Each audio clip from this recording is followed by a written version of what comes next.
Giusto. Yeah. Hello.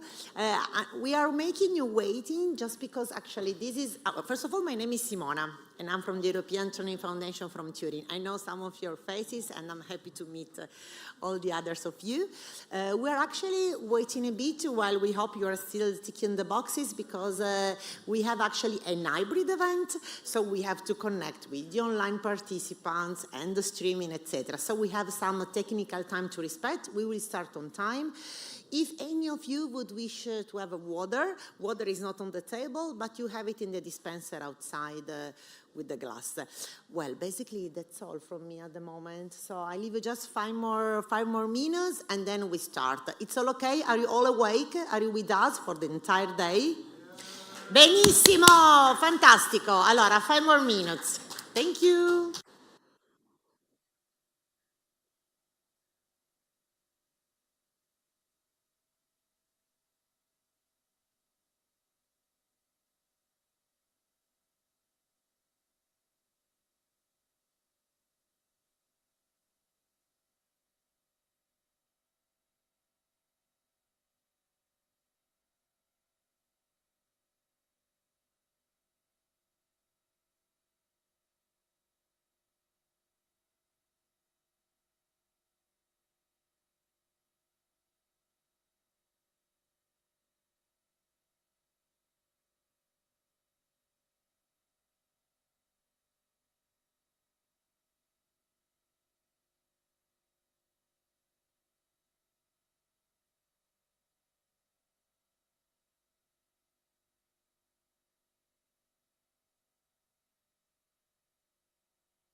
Hi, good morning, everyone. I hope everyone can hear me and see me. I can confirm that I see quite a few of you. So, welcome to the online format of the conference that's called Civil Society for Lifelong Skills Development in Europe and partner countries, which is co organized by the European Training Foundation, the Lifelong Learning Platform, and the European Association for the Education of Adults. My name is Alexandra Kozira, and I work for the European Association for the Education of Adults. And I'm really happy to see you here online. The event is taking place in Brussels at DG EMPL at the European Commission. And I am also connecting from Brussels, but I am connecting from the EAA office, very close actually to the DG EMPL. Some of my colleagues will join me online later, so you will also get to know us. But first of all, maybe just a few words about the practicalities before we do a very quick ice-breaking session. Throughout the day until 4 p.m. Brussels time, so Central European summertime, we will be following a few sessions that will be taking place in the on-site room in Brussels. So this means that we will be live streaming the discussions that are taking place there, but we also want to ensure that you can take the floor and ask questions, which I encourage you to do via chat. And thank you so much for joining through the new link. We had some technical difficulties and we had to switch from Zoom to WebEx. And if you haven't used WebEx yet, then you should be able to see that the functions are very much the same. So you can mute, unmute, you can stop or start your video. That's all at the bottom. And you can also use reactions that are right here. And we will also have some opportunity to talk to each other. So in about 2 hours, we will have a more interactive session that's just for us. But in general, we will be following all of the inputs that are online. And before we do that, before we follow the inputs that are in the room, I know you can see the room, literally what's happening, and the speakers that are taking their seats.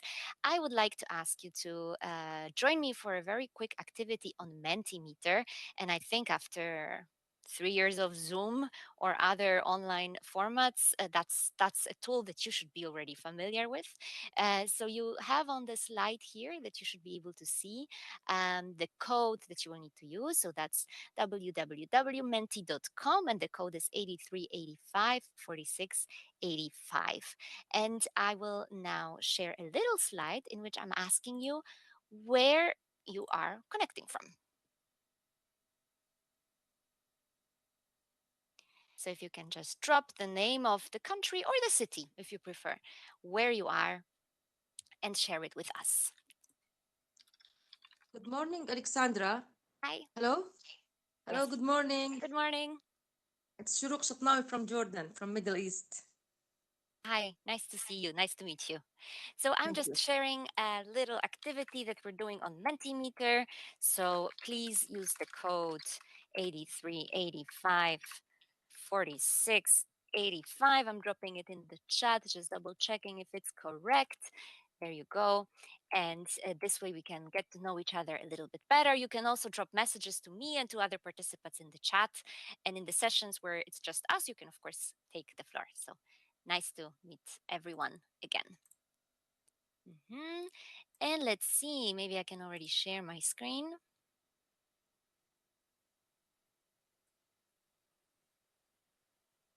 Mm.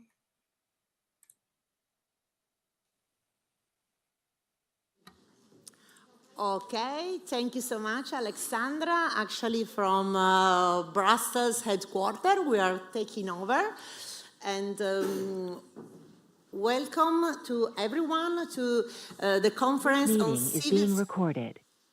Okay, well, our recording has started, for those who didn't know. So, going back to Brussels headquarters, actually welcome everyone to the conference on civil society for life skills development in Europe and partner country.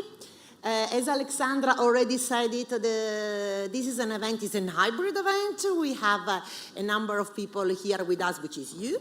And then we have actually many more connected online that will be moderated by Alexandra Cosira. And to this end, in fact, I also brought her nameplate. So basically, she's with us, even if virtually. So thank you so much, Alexandra, for being with us. The event, as already Alexandra introduced it also to the online participant, is co-organized with the Lifelong Learning Platform and the European Association for the Education of Adults.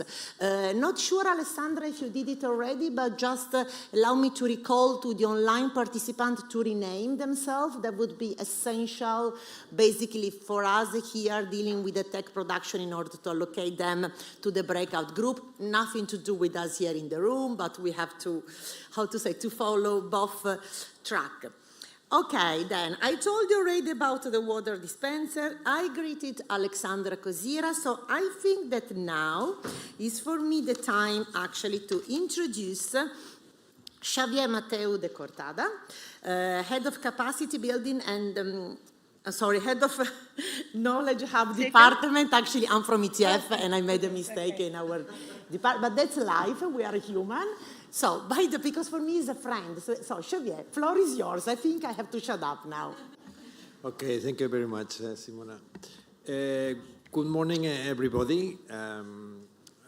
On behalf of the European Training Foundation, I want to welcome everybody here and to have this conference, which I think it's a very important and it comes in the right moment. As you know, Europe and the countries around Europe and even beyond, there's been this engagement into reaching an extensive lifelong learning practice between adult population. We're talking about 60% in some years. And this is something that is reinforced by different policy documents from the skills agenda and to others. My colleagues will talk about that. But this year, as the European Year of Skills, really wants to highlight this need of everybody engaging into increasing number of activities of lifelong learning. So that's why we joined forces, the European Training Foundation, which is an EU agency based in Torino, and the European Association of Education for Adults, to have this event where we want to highlight that in order to reach this objective, we need to mobilize different actors. And there is one actor that it's not always seen as the most important one is the civil society organizations. We know in this room that they are very important. but not always outside it is seen like that. So for that, I will now pass the word to my to the different people represented in this table. Someone has to close the micro, I think. I'm sorry, that's the beauty and the beast of the online and the hybrid. So, Alexandra, is it possible to mute our dear guest? Thank you so much. I'm sorry, Xavier, back to you.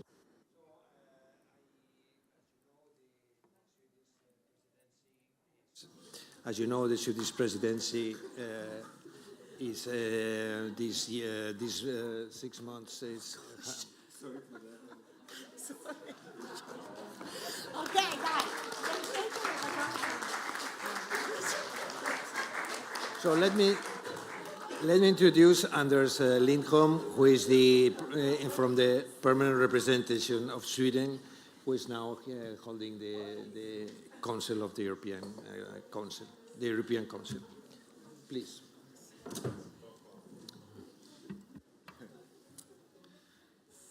Thank you very much for this introduction, and thank you for having me here as a speaker. So my name is Anders Lindholm. I'm working with education at the Swedish Permanent Representation, and I was also responsible from the Swedish side in the negotiations around the European Year of Skills. So, for us and the Swedish presidency, skills and the attainment of skills, upskilling, reskilling, making sure that we have the right educated people for the labor market of tomorrow has been a high priority. It's obvious. I mean, whatever topic you are discussing, skills is always at the center. I mean, if we are to succeed with the green transition, we need people that are able to work in the companies producing batteries, for instance, or wind turbines, or solar panels, and to be able to install them. So the green transition cannot happen without the right people with the right skills relating to all of these competencies that are needed to really install and change the society in the way that we set ourselves to do. The same goes for the digital transition. There, we really know that we're lacking a lot of competence. I think we're lacking something like 20 million specialized ICT people, but we also, of course, we are at a too low level in general terms when it comes to the digital competence. So these are just two examples of where we really need to do more in terms of securing that we have the right skill sets. And this is also obvious as there is a new initiative on any kind. There is almost always a section now about skills. And here I think we have a bit of a challenge because, of course, we welcome that, of course, it is important, but at the same time, there must be an ownership from the educational society, from those that are involved in planning education, that we have a cohesive viewpoint. So this is important for us, and it's important for the wider education society that all of these initiatives that are now taken are really made in such a way that they reinforce each other and don't go in different directions. We see a little bit of worrying trend in that direction that some of the initiatives that are taken are not maybe so much in line with everything else. So we really hope that when we now have the European Year of Skills, that we can really make sure that we have a deepened dialogue with everybody involved, making sure that we have come out of that year with a much better knowledge and a much better view on how we can address the skills gaps, what we can do, what are the most important issues, and how could we make this in such a way that we all benefit and that the labor market of tomorrow has a better matching and that we have skilled workers that can really do the jobs that are required for tomorrow. So yeah, these are my general messages. Thank you. Thank you very much for this link between the year of skills and the green and digital and also just transition processes and the need of the role of skills in that. Thank you very much. I pass now to Dragos Pislaru. He's the chair of the Employment Committee in the Parliament. The floor is yours. Thank you very much, dear Javier. Thank you for having me. I would like to start from understanding that although we are tempted, especially for the people that are working every day in the field of lifelong learning, to take it as a, let's say, more an operational issue, how we work together, what we deliver, and so on. But I would like for a moment to discuss a little bit the broader picture. And I will start by saying that at the end of this week will be the Porto Forum. That is the 2-year anniversary of the Porto Summit and the Porto Declaration that we had. It was a very important acknowledgement of the European Pillar of Social Rights and the action plan and what we need to do. And with this opportunity, we will have an op-ed, a declaration that will be signed. And I will want to give you in a completely non-formal fashion how it starts. And it starts, Europe is about people. It's about all workers, business and civil society. It's about ensuring a level playing field for people and all companies. It's about creating quality jobs that enable everyone to fulfill their right potential. So that's actually the framework we are operating in right now. It took us a while to realize that investment in people is so important. There are here some people like Manuela who is working for years on that. But right now, with these multiple crises that hit us, we are right now discovering that we have such ambitious goals with the twin transition, you know, green transition, digital transformation, strategic autonomy, but we don't have the right people and the right skills to deliver them. And this is not a theoretical construct. This is something that is happening right now. Last week, I've been in a mission in Japan, in Tokyo, before the Hiroshima G7 forum. They are facing exactly the same problem that we are having. The same problem. Demography, skill mismatch. They have a problem with mobility because they rely on their old model of Keiretsu with lower, of course, with by far more reduced mobility that we have. But it's the same thing. We cannot reinvent ourselves without investing in people. So the European Year of Skills is not just another European year. It's actually crucial to solve this important equation for the future, for the next generation. If we are not going to invest in skilling, upskilling, reskilling, we will have a big divide in our society. Take digital competencies, for instance.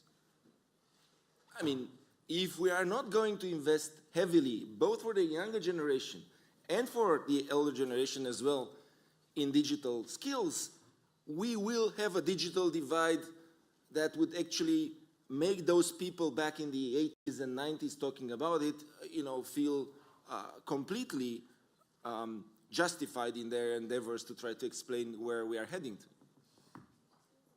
I mean, if we talk about skilling, upskilling, and reskilling, the question is, and that's the very important question, given the fact that the European competence right now is with the member states, can the member states alone solve these issues? And I would say no. My answer would be that maybe some member states are better fitted than others. Maybe if we look at percentages of, you know, people having training or some sort of training each year, we have countries such as Denmark or others that are better than others. But broadly speaking, at national level, with just what we have right now, we will not be able to solve this problem. And today's discussion is, how can we use the advantage that the civil society is putting on the table with their experience and projects some of them localized, some of them more generous and already scaled, in order to make this happen. And I will actually meet today, a little bit later, on the board of the Committee of Regions. And we will talk about the cohesion policy and lessons learned and what we do for the future. And again, another actor that is very, very important for what we are talking here is the regional and local authorities. And I would say, would the CSOs be enough with the member states to solve that? And I would say no. Because when we talk about skills, you need a multi-level approach in terms of territory. CSOs need to talk, of course, at the European level with the Parliament, with the Commission, with the Council, but then they need to engage with the member states and to have the openness of the member states to scale the best practices that you put forward. And then maybe even more important at regional and local level to deliver together in partnerships what we have there. And right now, the discussion, it's not just about design, and of course, it's very important to have a good design based on lessons learned, on what ETF is actually putting forward for some years in terms of frameworks and strategies. And of course, the national skill strategies are crucial. You need design. But this year, we are actually talking about practical implementation. I will remind you that we in the Parliament, and with the Council, of course, we will be discussing the net zero industrial strategy. How are we going to push forward this transformation? And we have a chapter there that it's completely dedicated to skills. So then the question is, what is going to be the European impetus, agenda, ambition related to skills? Now, clearly, there are some things that we can do together. First, of course, is the structured dialogue. We need to have bridges and to be able to talk and understand what are the different recommendations at all levels, but especially, I would say, at local level. And I'm going to insist on that because there is a tendency right now, and some people will kill me from the public employment, let's say, services around Europe, but I would say that the tendency is to localize these interventions. And then looking at where we are going, I mean, these kind of hubs for skills, skills development centers, initiatives at municipality level in partnership with CSOs, in my view, it's actually something worth exploring. And you might already have these experiences at hand. I'm talking, for instance, at Barcelona that has developed, their own way of developing these kind of skills in partnership with a lot of stakeholders around them. The other idea that is very important is how can we be sure that at the member states level we are not reinventing the wheel? And here Manuela will actually talk about it. Director Gelling is actually more or less overseeing that the best practices will be exchanged, that the ETF lessons would actually be passed forward to member states and so on and so forth. So I would really like to appreciate the work that the Commission is doing on that. But then we have some very innovative things that are coming. And I'm looking for these concrete and tangible results. We have the micro-credentials, the individual learning accounts, the way that links to the regional perspectives.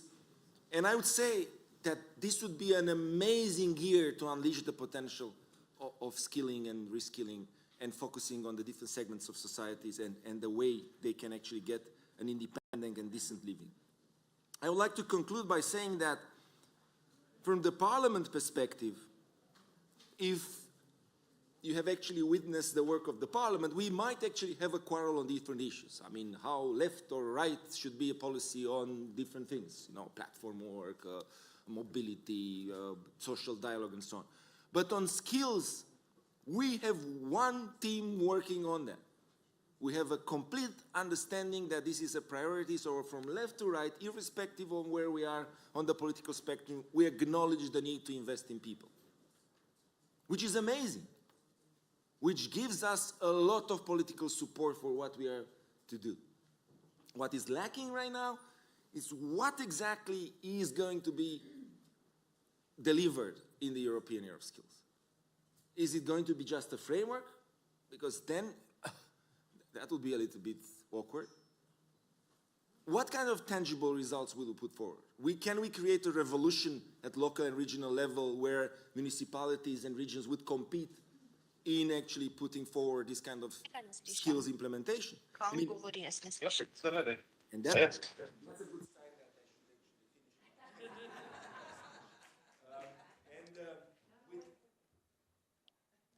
okay, still a good sign that I need to finish my intervention. But I mean, again, I was a little bit emotional and maybe, you know, trying to push forward a couple of things that we are very, you know, determined to support. For the reminder of our mandate in the European Parliament, you have our full support for this partnership in between CSOs and public authorities, and the European Parliament would like to contribute as much as we can to that. So again, thank you very much for having me, and I'm glad here to represent the views of all my colleagues that really believe that this European Year of Skills is not just, again, another European year, but it's something that will create an opportunity to deliver. Thank you.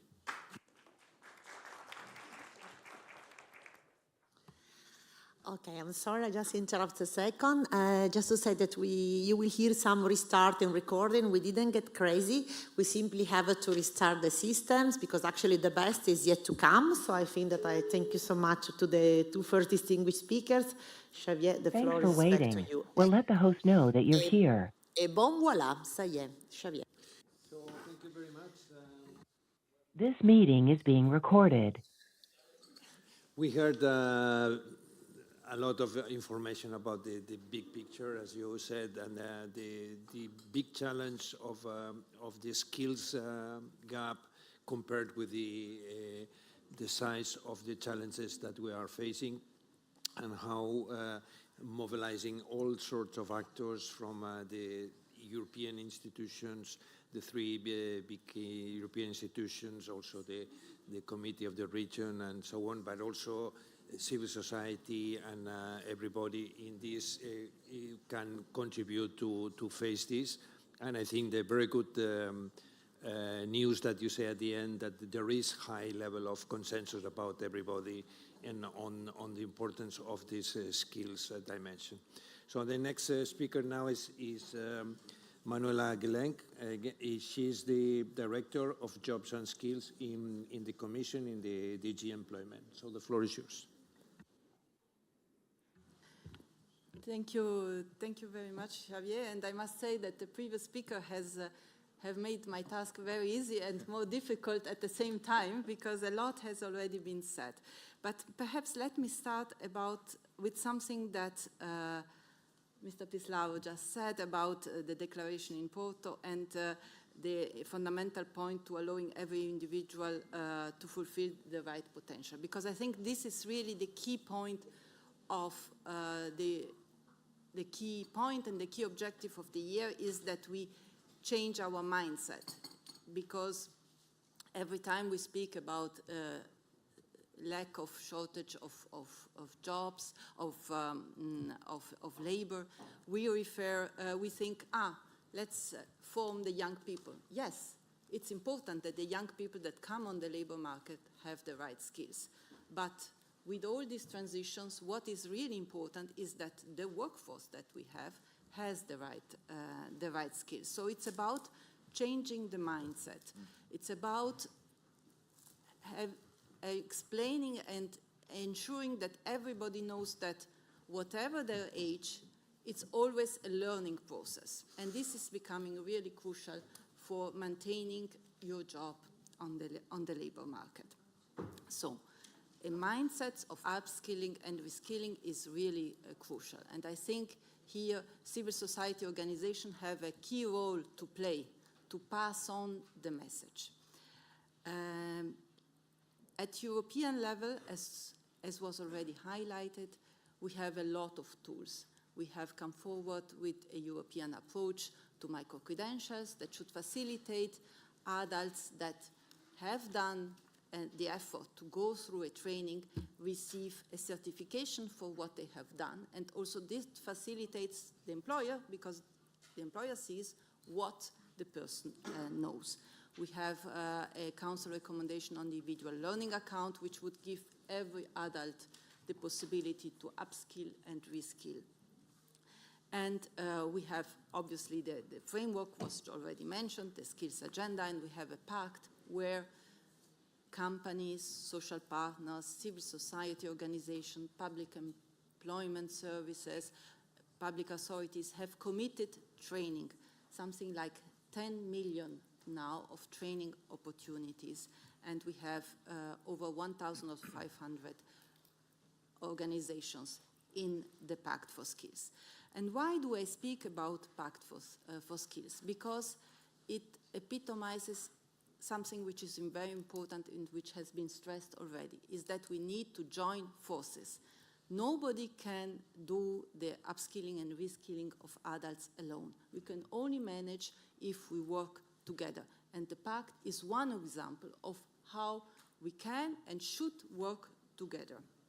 So I spoke about changing the mindset. This is really crucial. But what is crucial is, and that has already also been underlined, is implementation. Implementation, implementation. We have a lot of good initiatives at European level. We have put also on the table a lot of funding. Now it's the time to use it in the best way, because we have a very ambitious target of having adults, 60% of adults training every year by 2030. In Europe today, we have only 37%. So we are far away from that target, and it's an important target. I would even say it's not ambitious, because our competitors are already there. So it's us who have to catch up. And so this is our objectives. We need to fulfill the potential of every individual, not just for the economy, for our economy, for its competitiveness and innovation, but also for fulfilling the potential of every one of us in their own jobs, but also in their working life. So this is really important, and I really count on you, civil society organization, to join in the Year of Skills and making things really change, not just in words, but in action. Thank you.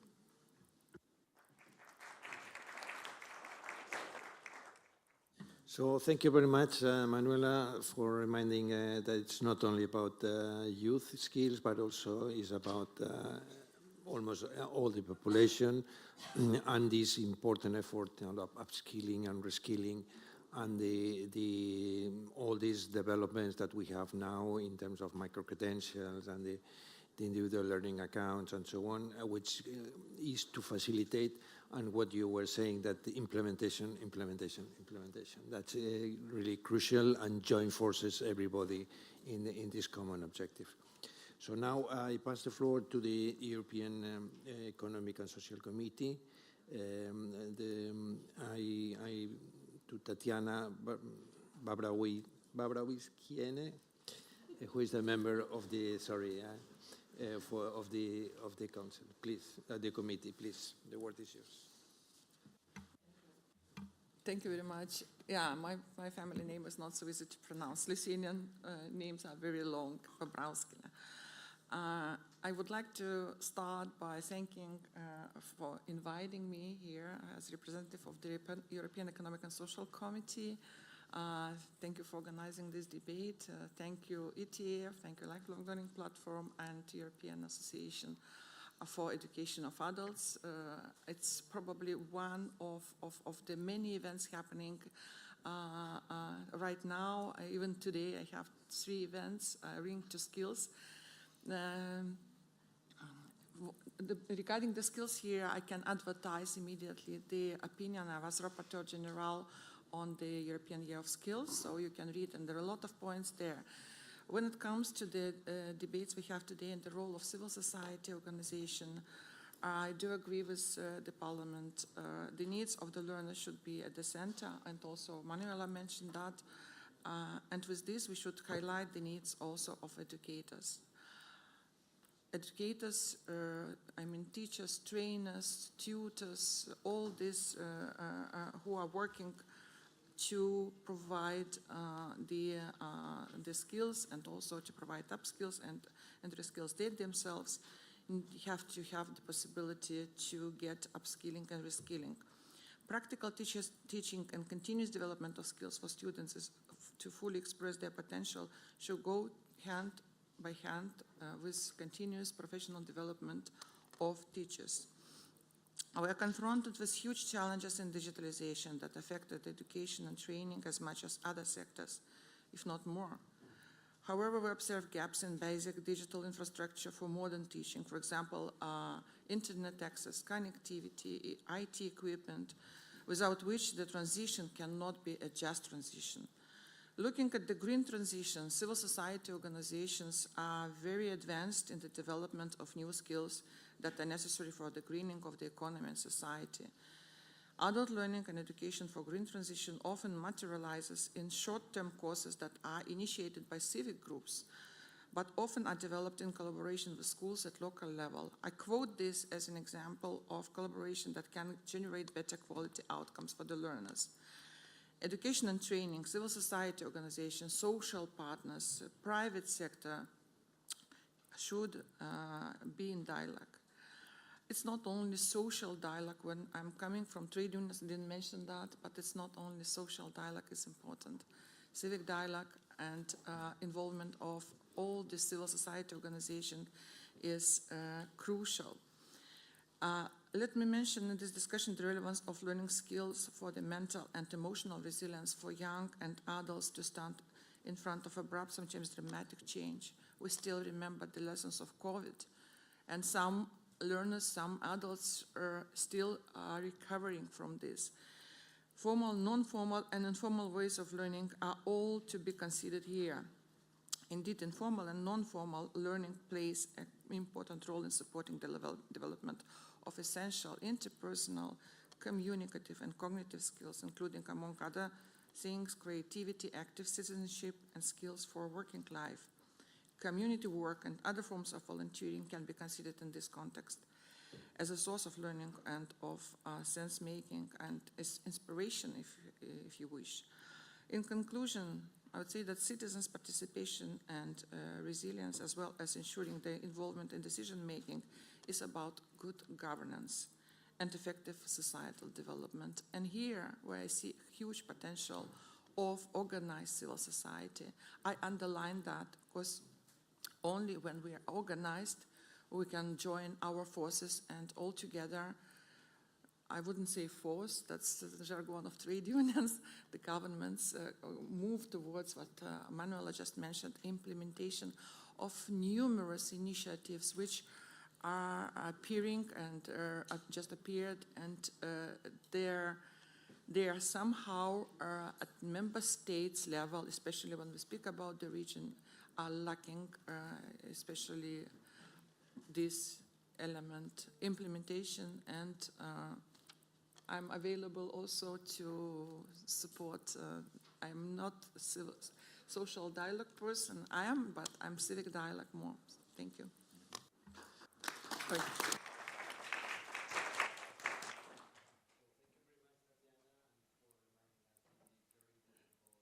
Educators and teachers, and also in its you also highlighted the important role of the civil society organizations and the organized civil society and social partners and the private sector in all this action needed for facing the skills dimension of this transition towards a more digital and greener society. Now, the last but not least, I would like to pass the word to the Secretary General of the European Association for Education and Adults, Gina Ebner. Please. Thank you very much. Let me try and wrap it up a bit. What is the added value of civil society? I think everyone... Thank you. So what is the added value of civil society? Why are we talking today about cooperation and partnerships with CSOs? Let me start at the very basic level of where upskilling, reskilling, adult learning is happening. I think we could say civil society organizations really help bridge formal and non-formal learning. If you want to outreach, reach out to organizations that represent groups, learners, potential learners. Civil society organizations know the needs of the people, whether we're talking about parents associations, they need what parents, they know about the skills that parents need, migrants organization, let me include the trade unions here, and so on. So here is an enormous potential of knowledge of what learners need. When we're talking about the needs that might be professional needs to, be reskilled, to know better what's happening in their sectors. It might be a personal development issue. It might be transversal skills. And many skills are actually for all these areas. I mean, people don't really separate in their lives a personal development skills and something for the professional lives, especially when we're talking about transversal skills. Anything, Rafaela, one of my colleagues, wrote about what she learned as a young mother. The time management and flexibility skills are something that are extremely useful for being a parent, but also for work. Now, how do we work with that? We were talking about digital transition and green transition, and it seems that, what I'm talking about, the needs of the learners, that is two very different areas. But actually, it's not, because what we need to achieve is the top-down, the policy level, the governance level, and the bottom-up, because the bottom-up needs to inform policy and governance by what is really needed. What are the challenges that people face? What are the skills that they lack? What are the approaches that are necessary? And the top-down, of course, needs to coordinate what we would like to see much more finance and so on, provide the infrastructure and so on. So we're talking about corporations, partnerships especially, and for me that is one of the key topics of the European year. I think the European year, besides putting a focus on skills, gives us the opportunity to come together with other partners, like we are here, but I assume in all the events that you're going to, the questions of partnerships is one of the key issues. We need to use this opportunity to develop more and better partnerships. And let me say, skills for partnerships are also quite an issue. It's not that easy to start cooperating with very different organizations.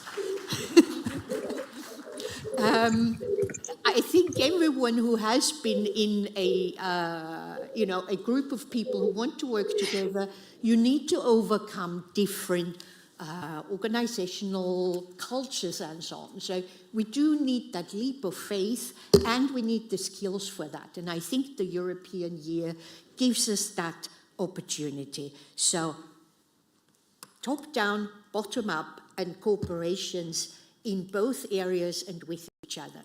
Thank you.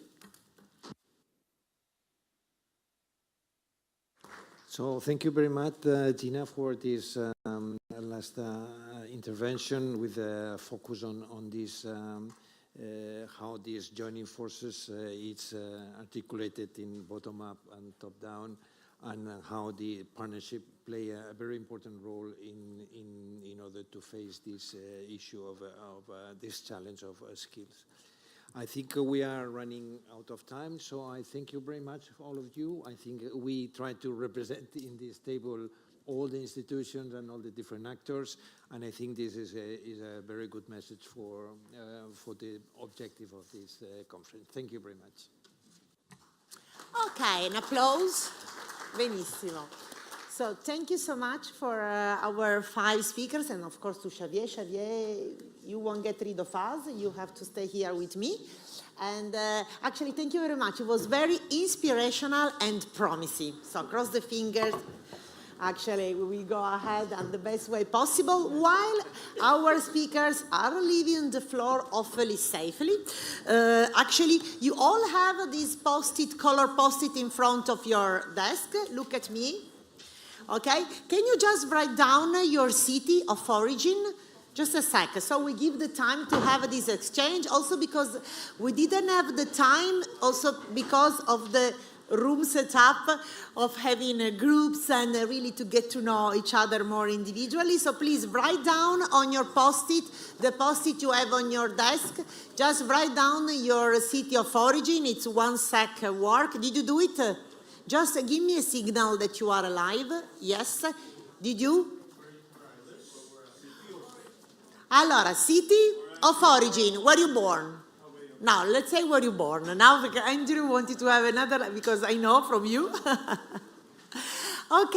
can I ask those having the orange post-it to put it up, just the orange, and then we see it?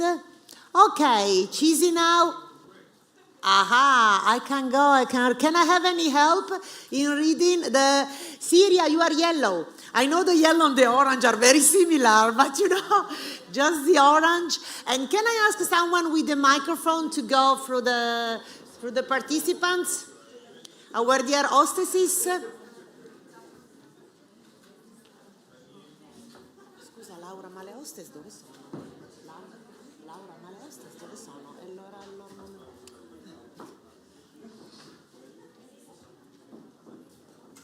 Okay, so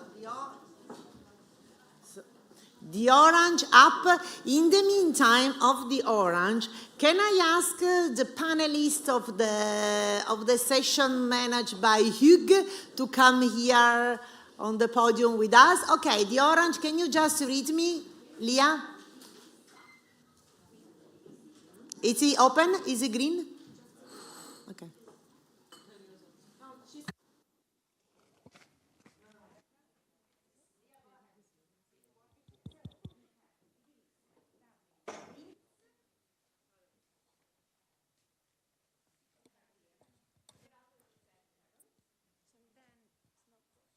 Okay. Wuppertal. Okay. So, and Tirana. So, oranges. And now, green. So, who is green? We have Belgrade. We have Lampus art. Aha. We have also Kachak. Aha. Tirana. And Jakova. And also Chisinau.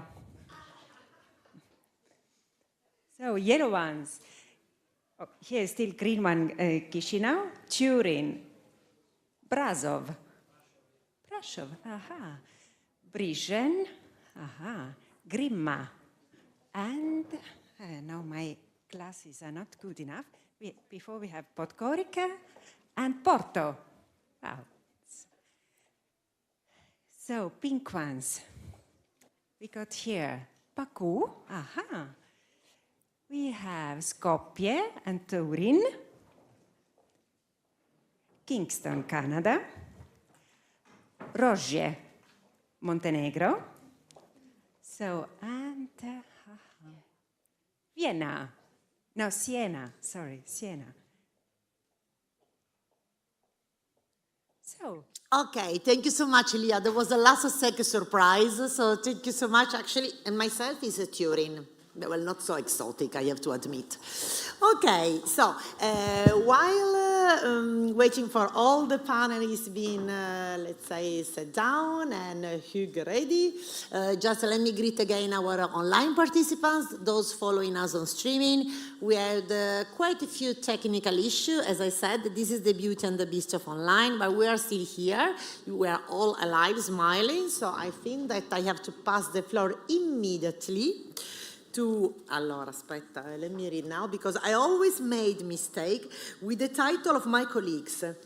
So I want to avoid any mistake now. So the floor goes to Hugues Missy, Head of System Performance and Assessment Unit, European Training Foundation. Floor is yours. Thank you, Simona. Good morning, everyone. After this indeed inspiring speeches, we are going to dive more now into some examples and into what we were asked to do to insist on action and implementation. So this first session is on how civil society organizations address the diversity of learners' needs.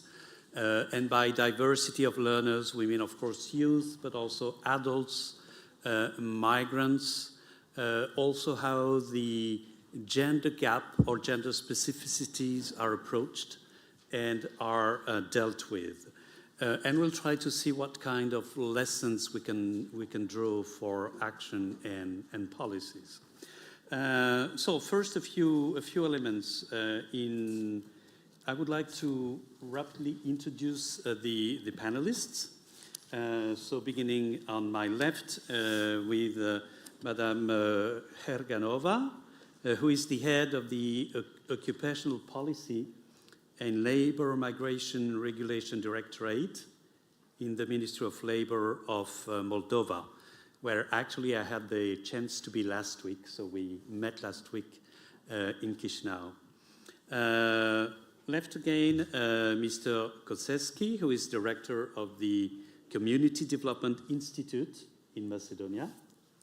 On my right, Madame Berzola, who is part of the European Vocational Training Association and vice president of the Lifelong Learning Platform, and Javier Mateu, who, I mean, you know, because he stayed at the table.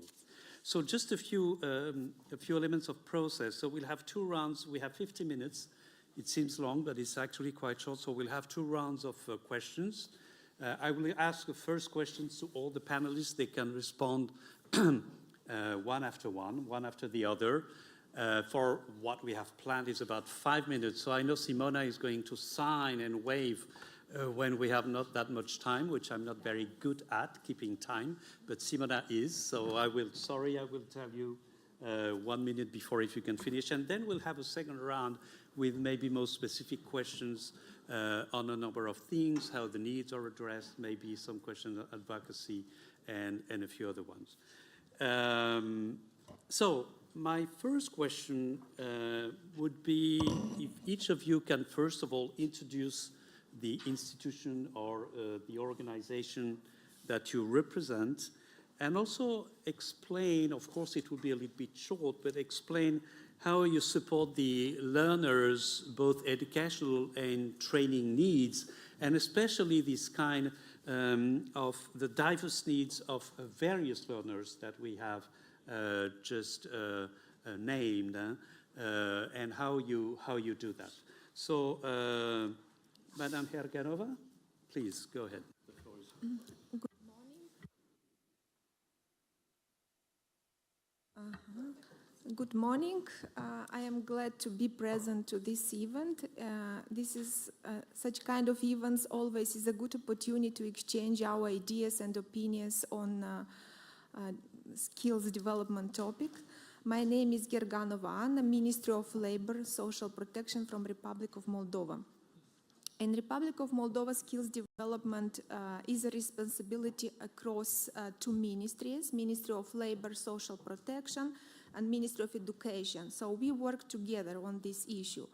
Ministry of Labor is responsible to research and to say to the Ministry of Education what kind of skills are needed on the labor market, and then to send this information to the Ministry of Education, and later to collaborate on transposing these skills in curricula. I would like to provide some examples how we are doing that. First of all, through employment policy, and particularly through training measures provided for job seekers. and labor market forecast. We are organizing a very successful measure for our country is a traineeship for job seekers, which is requested and has quite a good success for young people in our country. So young people which do not have work experience, they can receive a scholarship and work within the company, requiring obtaining in this way some practical skills. Another example how we do support skills development is that my ministry through Public Employment Service, we are funding the process of recognition of non-formal skills for job seekers. So a job seeker can receive a subsidy from Public Employment Service in order to go and to recognize his non-formal skills obtained during the non-formal education.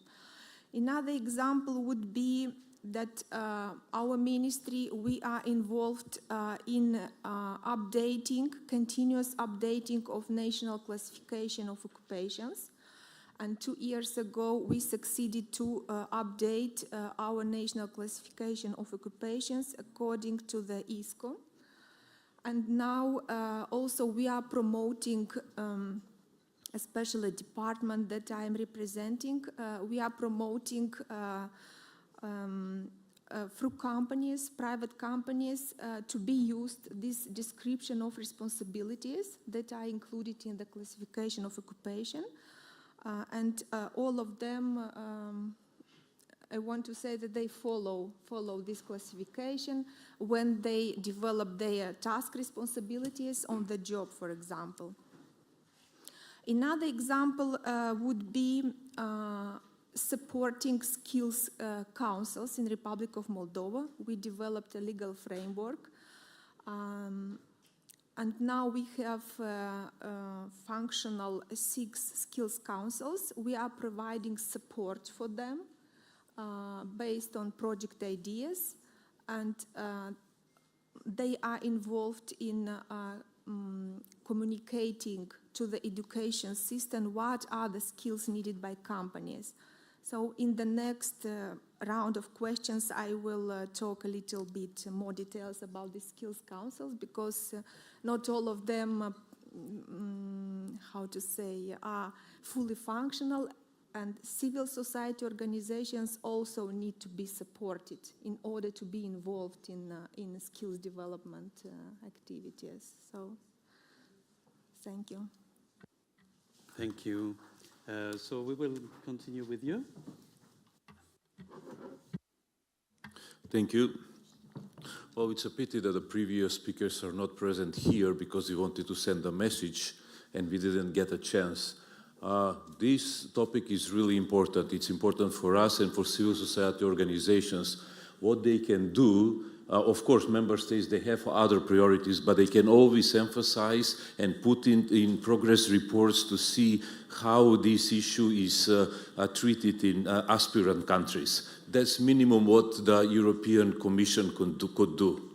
Otherwise, we have endless meetings and useless strategies that are in drawers, and they never see the daylight in the end, unfortunately. This is really important, especially for smaller countries like Macedonia, for example, but it's not much similar in other neighboring countries in the Western Balkans, that we are facing a huge challenge in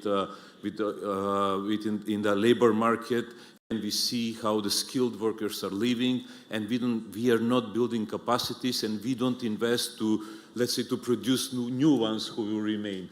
This is why this conference is really interesting, and somehow the civil society organizations, they have so important role in the society, that much important that sometimes I have a feeling that we substitute the agency for employment and other stakeholders in the country, and it's really like that. But we can elaborate that later during the discussions. CDI Macedonia is National Umbrella Association, and we, among other things, we are dealing with employment, with education, non-formal education, verified vet provider, and from that point, actually, we got all the info, and we have some lessons learned what's happening on the ground. We are trying to provide opportunities for reskilling, to address the needs of the labor market and of the, especially of the young people, disabled people. Disabled is not mentioned, at least through the in the text that we have received, but it's also really important to provide opportunities for them. And what is different or innovative, because that was one of the things that we will talk about today, and we fight for every job, let's say, and we go to the companies, we try to imagine and to see in person what is needed, how it looks like, and then to support those in need, those who would like to gain some additional knowledge to be competitive and find themselves at the labor market in a certain company. This is very short as introduction, and we'll get back to the point later on. Thank you.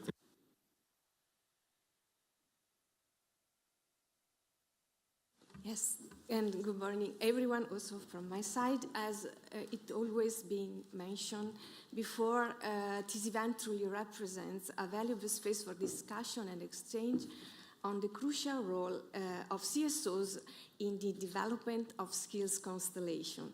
Today, it is my pleasure to represent two civil society organizations, the Lifelong Learning Platform, of course, and EVTA, the European Vocational Training Association, as said.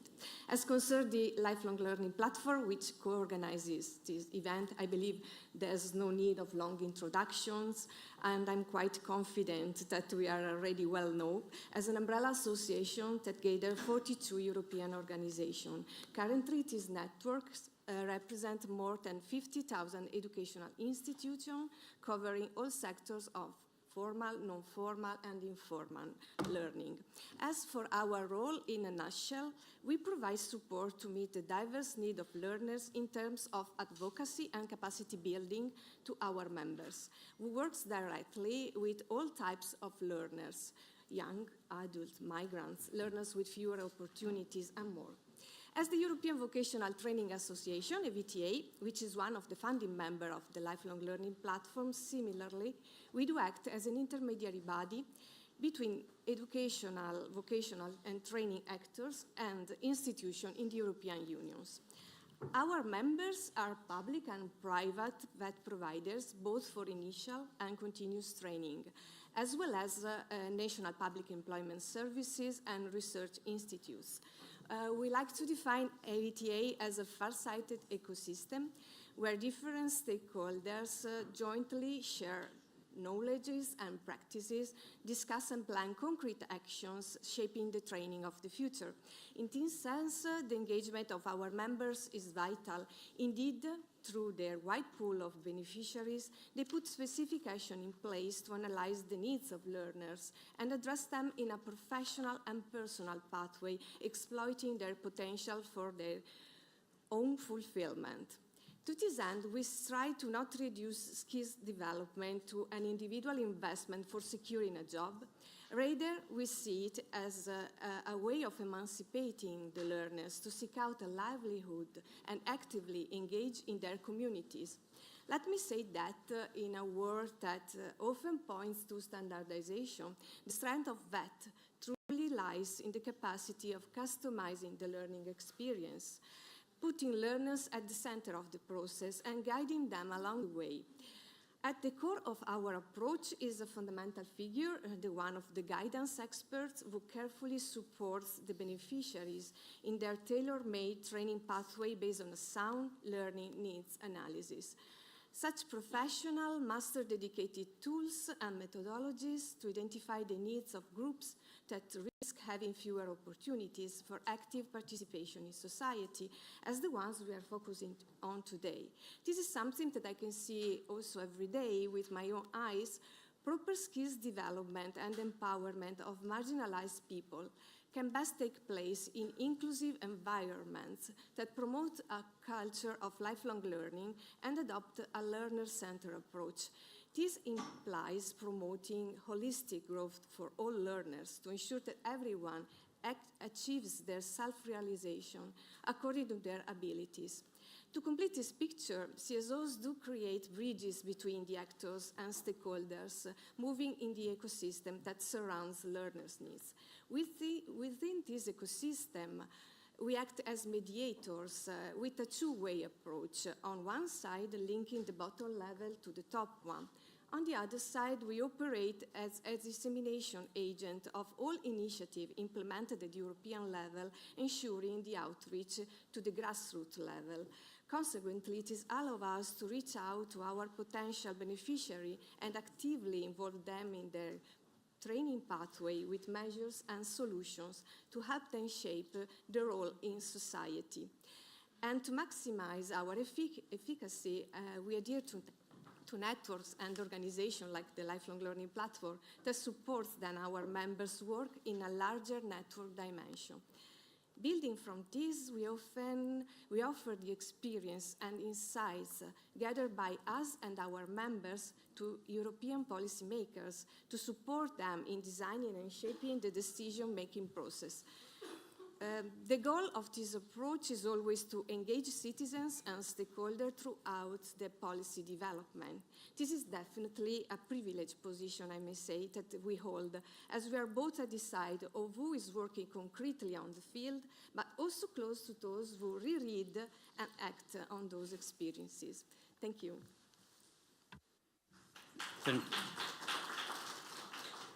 Thank you very much. Javier, what about ETF? Well, I will be very brief because I think many of you know already ETF. Well, as you know, ETF is an EU agency and works in promoting human capital development in the partner countries in the framework of the external relations policies of the European Union. And I would like to highlight some things here. When we talk about human capital development, we try to go beyond what the educational levels and systems do normally, particularly on the formal educational system. So we talk more about the knowledge, skills, and competences that are in the population, in a territory or in a country, which for the purpose of the social, economic, and personal development of individuals. So I think that, and what we have highlighted in the current strategy we have is that this is in lifelong learning. So it's not only for young people, it's also for adults, and it's as part of this ambition of the pillar of social rights that this is, we want to reach the majority of people. And the other thing that I would like to highlight is that the second idea is that it's not only the formal education, it's much more the non-formal and the informal. We know that for most of the adult population, the way they learn and develop the skills is not necessarily through the formal education systems, it's much more through other activities on training which are not necessarily regulated, and also a lot on informal learning. So that how people learn, try to find information and develop their skills. And that's why it's so important today in these years, all these efforts that now being done in the micro-credentials, into the individual learning account and so on, that all these activities that actually take place by adults, it's at a certain moment can be formalized, can be credited, and people can use it that in their lifelong learning pathways.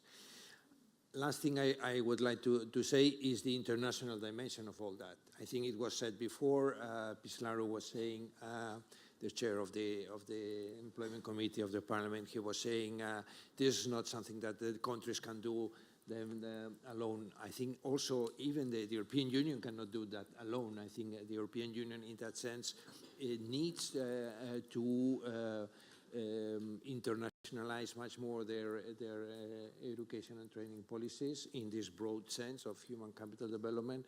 And at the same time, there is a clear relationship between the European Union and the countries in the environment. Hello, So I hello. stop. I've been the shortest. Habibi. Yeah. Okay, so back to you. Thank you very much. Mr. Koseski, I have a question because, of course, there is support to the learners, but it's clear that to really help them, this support has to be not only support, but really high quality education and training. And in this regard, how does your institution ensure these high quality services? And let's say to these different beneficiary groups that you mentioned, and throughout, I would say, all the stages, from the conceptualization up to delivery, but also evaluation of this training, which is very important in terms of credibility and recognition. Yeah, that's important. And as a short answer, we really try to involve them. We, as a verified VET provider, whenever we develop and design programs, we try to involve, but for sure we involve them in the process of development and design, both target group, but also VET providers where the students, either young people or adults, will go to for practical training. We as an institution, we do have certain capacities both for theory and practice, but we also go to some other companies where they get training which depends on the topic. So we try to involve them as much as possible to overcome gender stereotypes, to provide opportunities for different target groups, and to be as much as possible inclusive.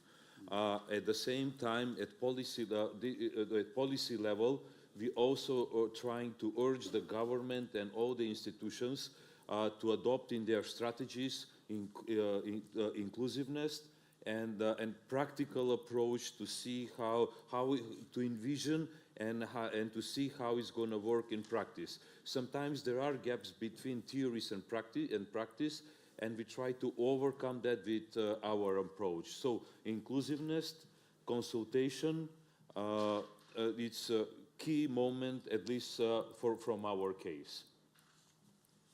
Thanks. So really one of the elements which is so important in civil society organization, in how both they participate in the policy making, but you also use this participatory process with the learners in order to ensure quality. Monica, you began to touch on it in your initial presentation, but could you maybe specify a little bit how you act precisely or concretely on the needs of learners, the needs of different groups of learners? Yes, of course. Well, at CSOs, we collect and understand learners' needs, both gathering insights from our members, which will have their own different methodologies for implementing in-depth assessment, as well as through our own processes. I can say that acting on the assessment of learning needs requires a multi-stakeholder process implemented by a wide ecosystem, which certainly holds a point of strength in so far as it allows for effective partnership dynamic to exist. But let me go straight to the point of your question. As concerns the assessment of disadvantaged and difficult to engage groups like inactive or unemployed youngsters, I would like to focus on some particularly relevant approaches we develop to support our target groups in building their entrepreneurial skills and mindset. Firstly, we identify the most adequate guidance methodologies in order to analyze needs and challenges, such as socioeconomic and cultural background or access to funding. Oftentimes, groups with fewer opportunities do face greater difficulties in accessing the entrepreneurial world, which can be partially linked to stereotypes influencing the wider guidance and training offered targeting the sector. For instance, how often are migrant women proposed to learn how to start their own small business? In many cultures, women themselves see the opportunities of open, let me say, a sustainable tailor shops as a best option that working as an employee with a scarce work-life balance. Well, back to our initiative, CSOs had an important role of building social innovation hubs, bringing together the full range of stakeholders and potential beneficiaries. The most innovative elements we focus on were intergenerational learning and individual empowerment, as well as providing concrete guidance for business creation in an up and reskilling perspective. So far, I have referenced just a couple of experiences we gather working both at EU level with the so-called Internet initiative, as well as a regional one in Italy. But there are so many successful practices that we implement or help escalate, like the Be a Maker initiative that is promoted by Belgium EFTA's member Technobel, which is centered around providing individualized support in the certification and validation of adult learners' competencies. While coming to my conclusion, let me recall that widening the access to a vast range of learning opportunities means reaching all those realities marked by the risk of exclusion that civil society has the right characteristics to involve. A strong involvement of CSOs is therefore crucial to ensure a systemic improvement is achieved in a grassroots perspective, ensuring that the right to education, at point, of course, of the European Pillar of Social Rights, is actually expanded to the right to lifelong learning. Thanks.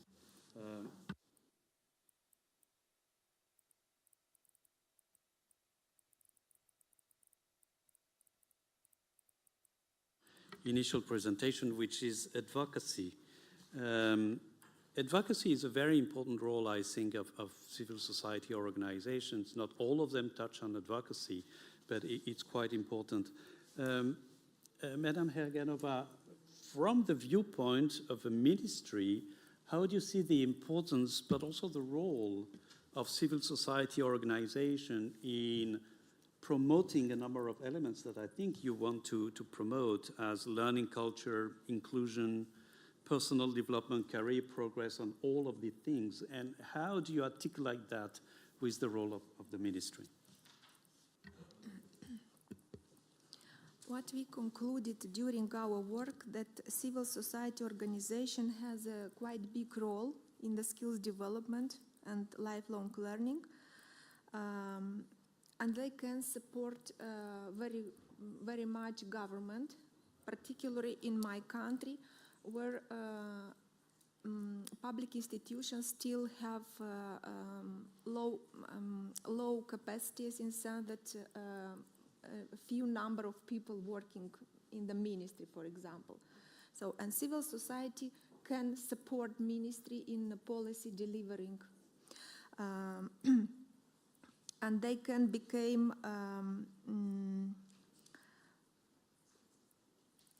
very important stakeholders in training delivering, as for example in our country, as we have lack of training providers. And let me provide several examples how we collaborate with civil society organizations, and this way is good for them to be involved together with government and in partnership with government, because in their own they still are not ready, you know, to provide very good results, because also they need to know how to do that. At least in partner countries, this is the situation. For example,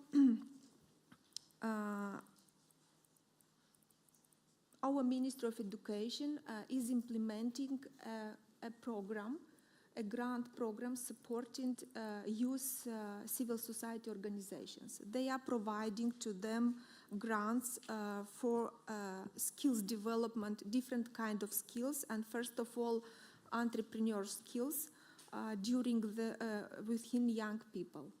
So Ministry of Education is paying to civil society organizations providing some grants, and these organizations are working with young people at local level, providing trainings, particularly trainings.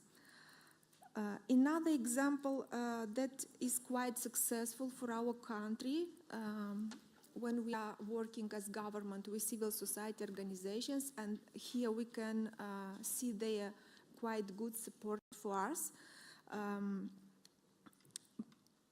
Implementation at local level, local employment partnership.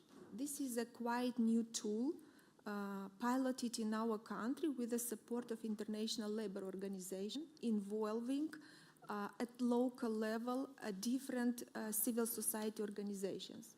For example, organizations again of young people, local authorities, training providers, and all of them are working together in order to identify vulnerable young people and involve them in different public programs, training for within the public employment service, or within the organizations in providing support for business development, for example.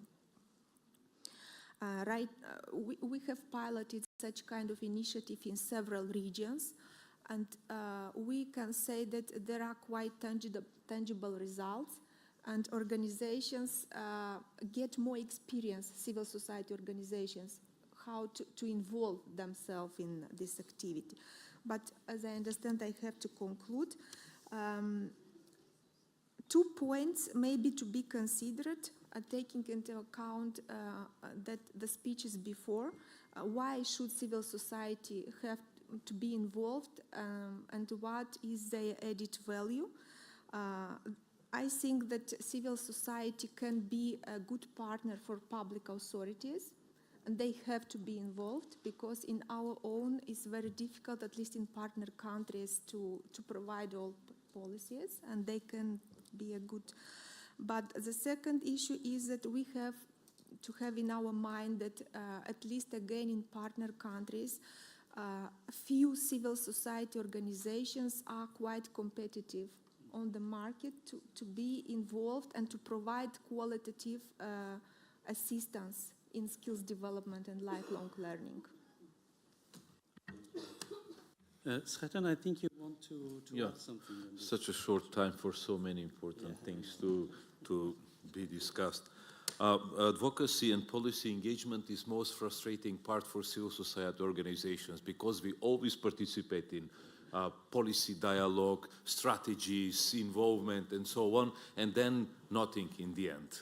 So, I mean, I don't want to sound so negative, but this is the reality in our countries, and this is why we need European training foundations or some other European institutions to push a little bit to increase the importance of this topic on the agenda. Otherwise, nothing is happening. We just spend EU money for nice conferences and trainings, and we don't see really progress. So I really want to emphasize this and try to talk to Directorate for Enlargement, try to talk with finance, somehow to put some preconditions, but also to tackle this issue and finally to move forward.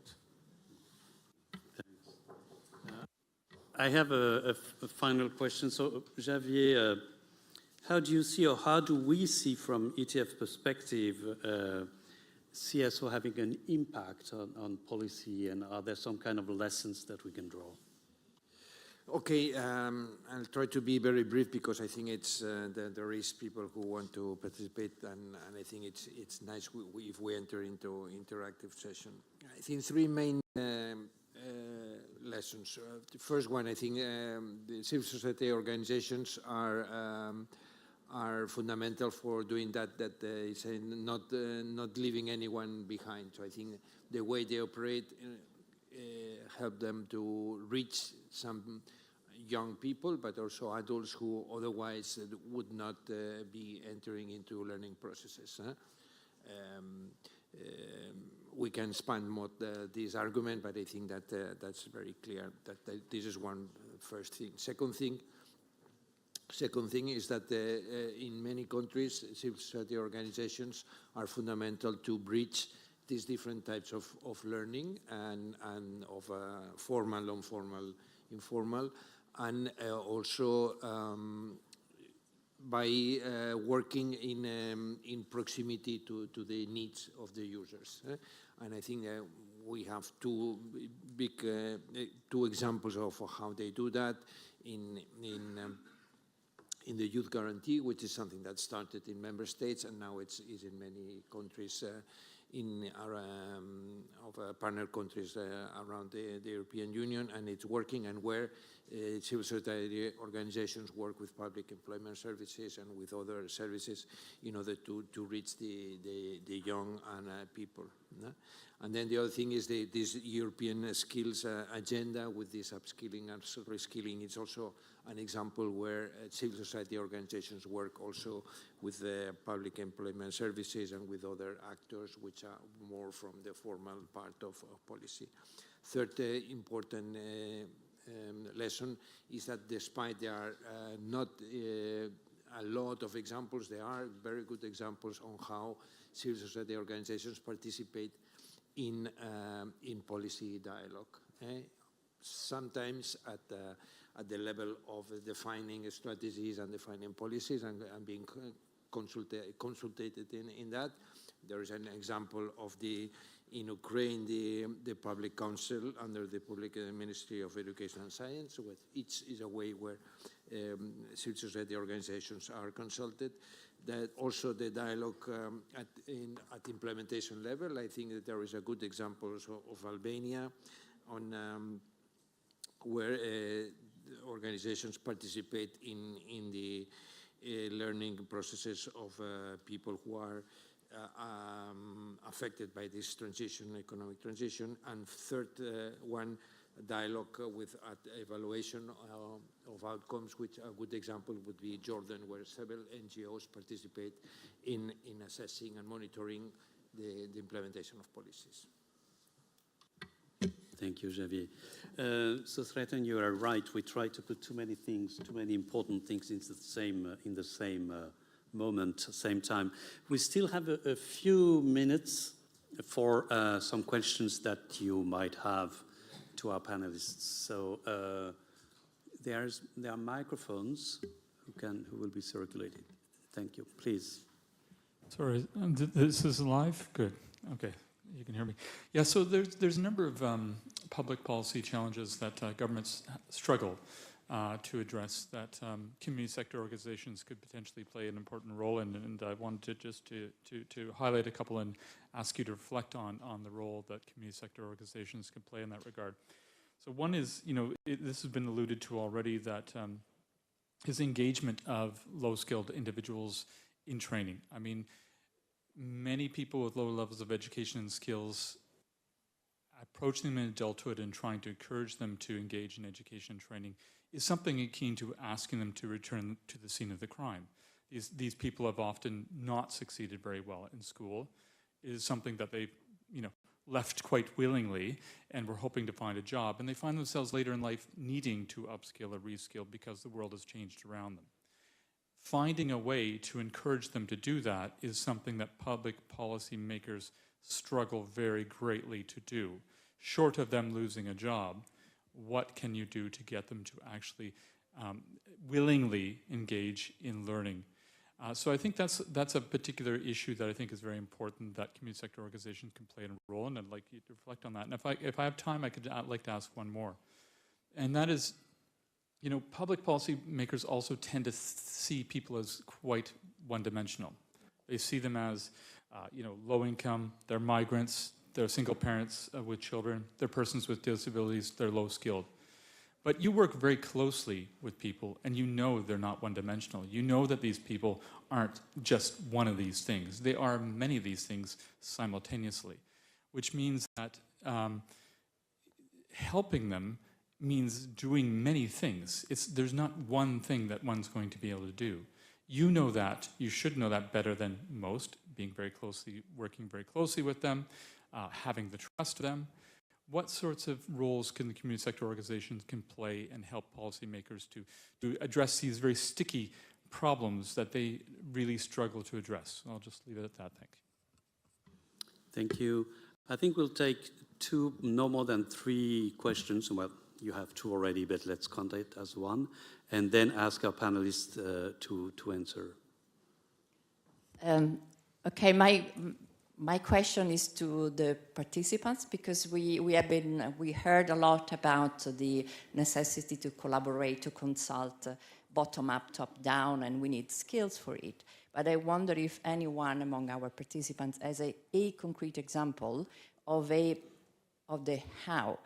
Have you experienced a way, a mechanism, a platform, a structured meeting with an action, follow-up action on government and civil society doing something together?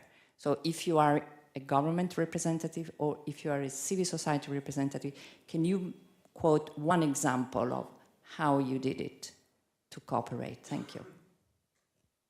Thank you, Sirea.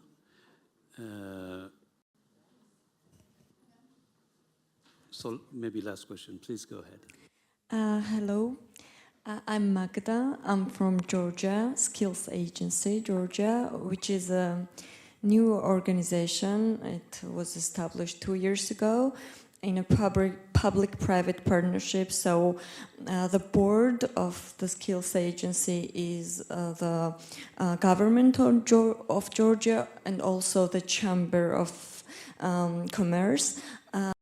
So we are working on developing the capacity of the vocational education providers and also doing research, capacity building, and a lot of activities to increase the image of vocational education and to create this space where the private sector, CSOs, and the government can collaborate. And one of the, I think, lessons we learned was this huge grants program which we did, and there the vocational education providers and CSOs together are doing the proposal how they can increase the key competencies, and also so there should be the collaboration. Only training providers or only CSOs cannot make the proposal, but only together, and then they work together to promote and enhance key competencies. And the last year we had just 30 grants for them, and now it's the second year, and we had already more than 90 applications. So it is in the process of a screening. We have this technical screening just now, so I do not know exact what are these applications, but at least there is increase in participation, so I think that's a win. And we had a lot of initiatives how these training providers can address entrepreneurial skills, digital skills, green skills, and so on. So it was a nice place to start, but I think there is a lot to learn. But for the start, I think it's a good platform for them to collaborate. So that's it. Thank you. Thank you. So I'm really embarrassed because we really have a good discussion. There are a lot of open pathways and questions, and we have like 3 minutes. So I saw your hand, so please, I don't know if you want to respond to the question or ask a question or provide. Okay, please go ahead. Hi, thank you. I will be very brief. Just to respond to Syria's question. We are a civil society organization from Albania. It's called Albanian Skills. And to answer your question, it's from 7 years now that we are operating, but from 5 years, jointly with the National Agency for Employment and Skills, we are organizing a Skills Week in Albania. And we help to orient young people, to inform them about opportunities, to teach them about professions, about the existence of schools, vocational schools, to also orient adults in the labor market, but also to transfer to the national agencies in more details and in a more, I will say, simplistic way, the new waves of policy developments in Europe, as we are very close to European policy developments. So jointly, civil society and government institutions can do a big work in terms of, I will call, translating in a simple way to the young people, but also adults, the needs of the future. So thank you to answer Syria. Thank you. So thank you for this sharing these experiences. I know, Sreten, you want to share one too. Please, I give you one minute. It's a good question, actually, Syria. And from our experience, we have also psychologists in our organization, and we work on career counseling. So to make a profile and what is really needed and expected from the person, and actually I'm referring also to the gentleman's intervention before, and then we took the files and went to the agency for employment. And then it was much more better situation and more successful, because from their side, they are not doing that in a way that we do an approach. And that was a kind of a success story of good cooperation, let's say. I hope you understand. I think it's clear, yeah. Thanks.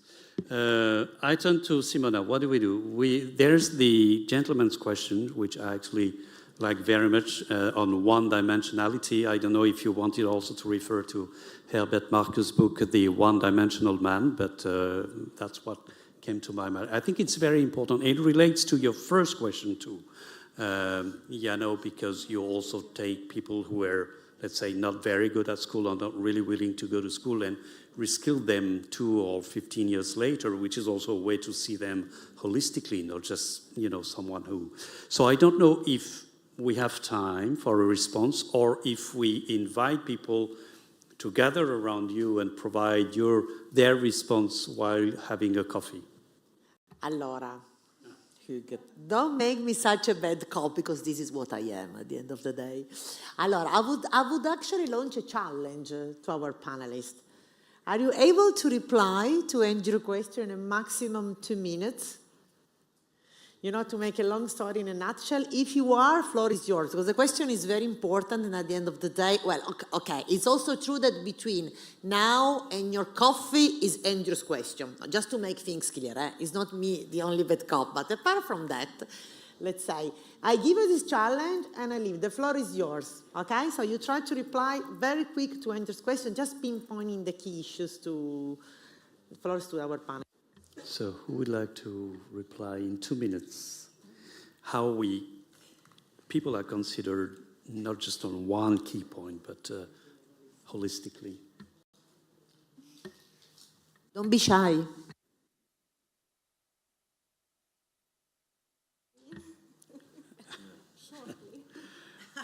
So there were 2 questions, but I'm sorry I don't make a choice here, but I most specifically insisted on the second one, which is that policymakers have a tendency to consider people as in one dimension. You're young, you're a migrant, you're people with disability, whatever, but it's never what really happens. So how do you take into consideration the fact that people are not one-dimensional, but that they are individuals? Yes, I could provide one example, additional, how we are considering different types categories of people. For example, our ministry is providing subsidies, some grants for old people associations in order to promote active aging. So we see what are the basic necessities of this category of people. They want to participate in different events, to communicate each to other, and this is one example. So we are collaborating based on the different needs of these young people. Have one type of needs, old people one type of needs. So we are tailoring our, policies, taking into account their particularities, let's say. Yes, and it's, by the way, quite successful initiative in the Republic of Moldova. Thank you. Javier? Just to complement what you were saying, I think there is something on innovative teaching and learning methods. I think it's very important what all we know from pedagogy in terms of personalization of process, using different diversification of learning environments, and of course all the opportunities that now new technologies bring, which result on increasing motivation and learning processes of people who perhaps have more difficulties and on more standard type of learning processes. I think this is another way of contributing and reaching many other people. If I understood correctly the question, and the answer would be each person is a different case, and the combination of counseling and the support from psychologist and social worker in order to profile and to meet the expectations, and then on the other side to match with the to companies and those who offer employment, it's proven in our case that it was successful, and will continue that way. And of course, we tried as a model to offer to all the governmental institutions to pay more attention, which is in practice is not happening as the civil society organizations are doing actually. Thank you. So we have to stop here. I would like to thank you all for participating. Thank you for your questions. We'll have more opportunity to touch on different topics in the sessions this afternoon. And in the meanwhile... So, first of all, the first part of the morning, I think it was successfully concluding. Can we make an applause to ourselves? Because actually, the first hour was a kind of exciting with fireworks, and we had also nice images from, not sure from which part of the world, so we had anything possible went wrong. But we are still here, so I want to thank you all. At the beginning, you did the human bingo, you had the card. Those who did the bingo, please give the paper to Andrea. I'm not sure if there will be a prize, but for that, refer to him.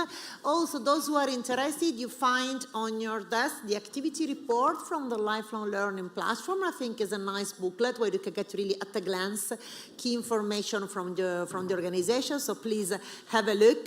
Now we have the coffee break. We are a bit late, but you know, we are Italians, we are always late, so we do not care, to be honest. But I want you back let's say 20 to 12 to more reasonably start quarter to 12. But be back 20 to 12, okay, with the coffee, with the martini, whatever, just come back. Thank you so much to all and to our panelists and to you, to Xavier, and to everyone. Okay, enjoy the coffee, thank you.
mio bell.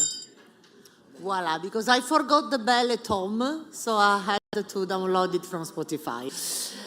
Apart from this little moment of advert, I think we are back in good shape, hopefully, all of us, to restart.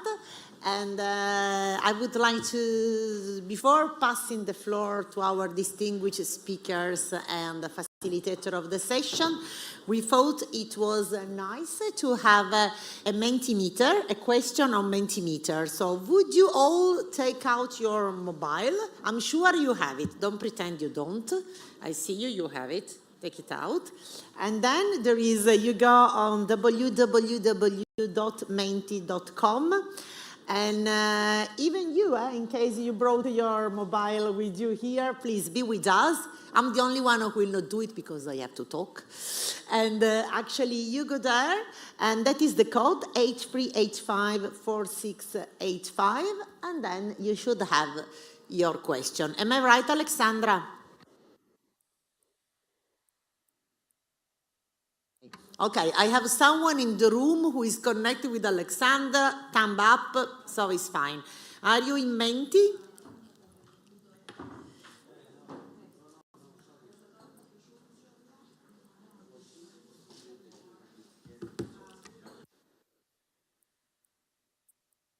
Can I ask the hostess just to bring the mic to the lady with the glasses, if you could just read the questions, because I'm not sure which one is the one in Mentimeter. Yes. Here, no, there. Merci. Thank you. The question that we have on Menti is now actually here on the screen. Is civil society included in the development of the national skills strategy in your country? And then you have three options. The first one is yes, throughout the policy-making process. The second, to some extent. And the third, not at all. And fortunately, 0 answers to that. Thank you.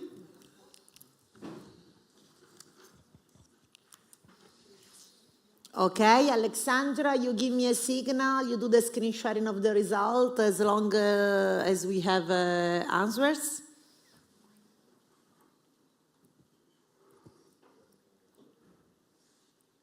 Suspense. Another suspense. Then can we screen share the results?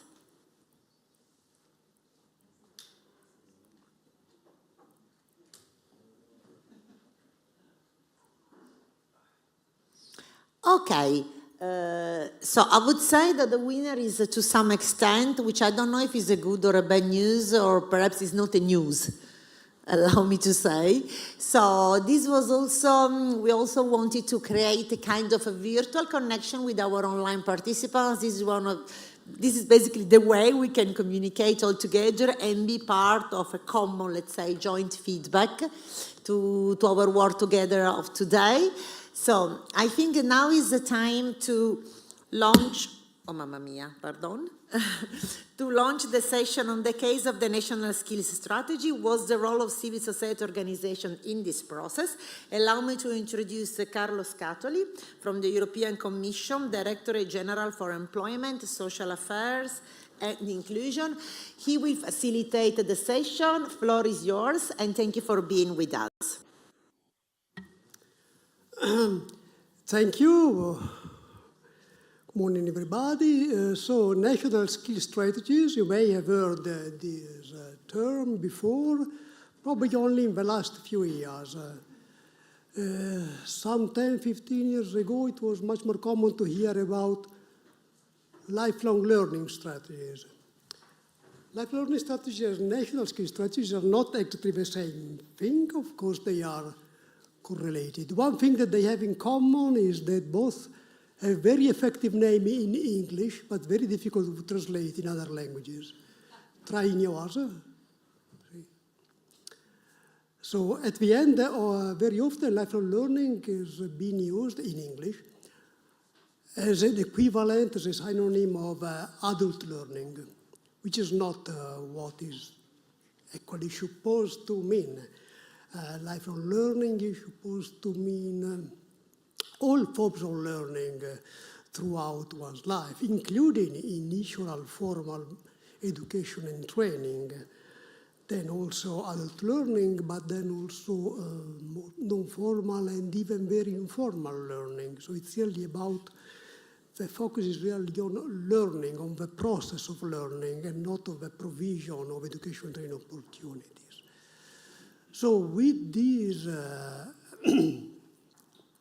interpretation, then actually lifelong strategies are much closer to national skills strategies, because skills are always the result of some learning process, not necessarily education and training, also not necessarily non-formal education and training, but always the result of a learning process.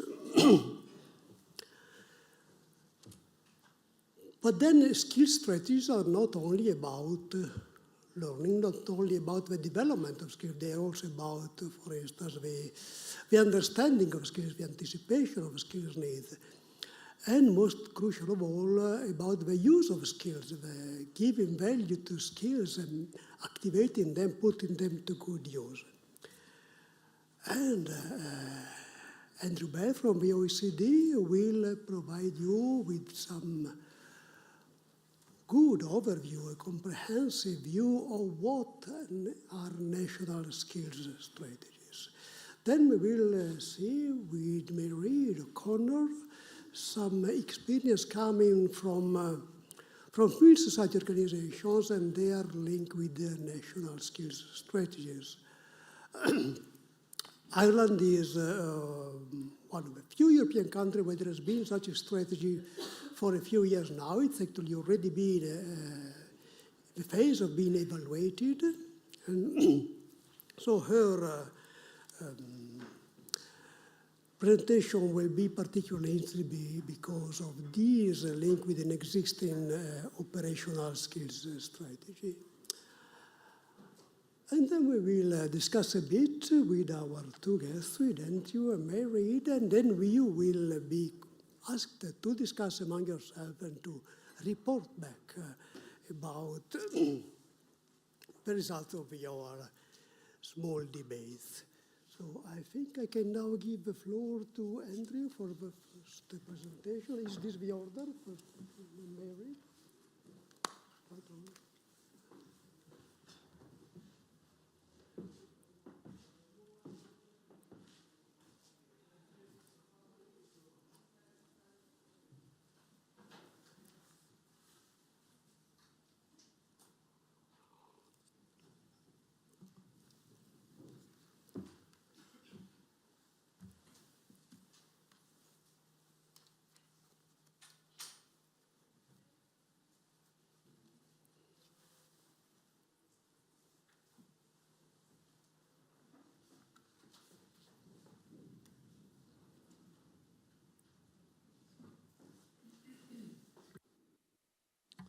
Good morning.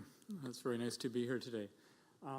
It was nice. It was nice to see that nobody had indicated that no community sector organizations were not involved in any skill strategies, but would have been nicer to see more that more had indicated that they were more actively involved, that third category, but something that we need to collectively work towards. But it probably reflects more or less my own experience, I would say, probably. But we'll talk about that more in a minute.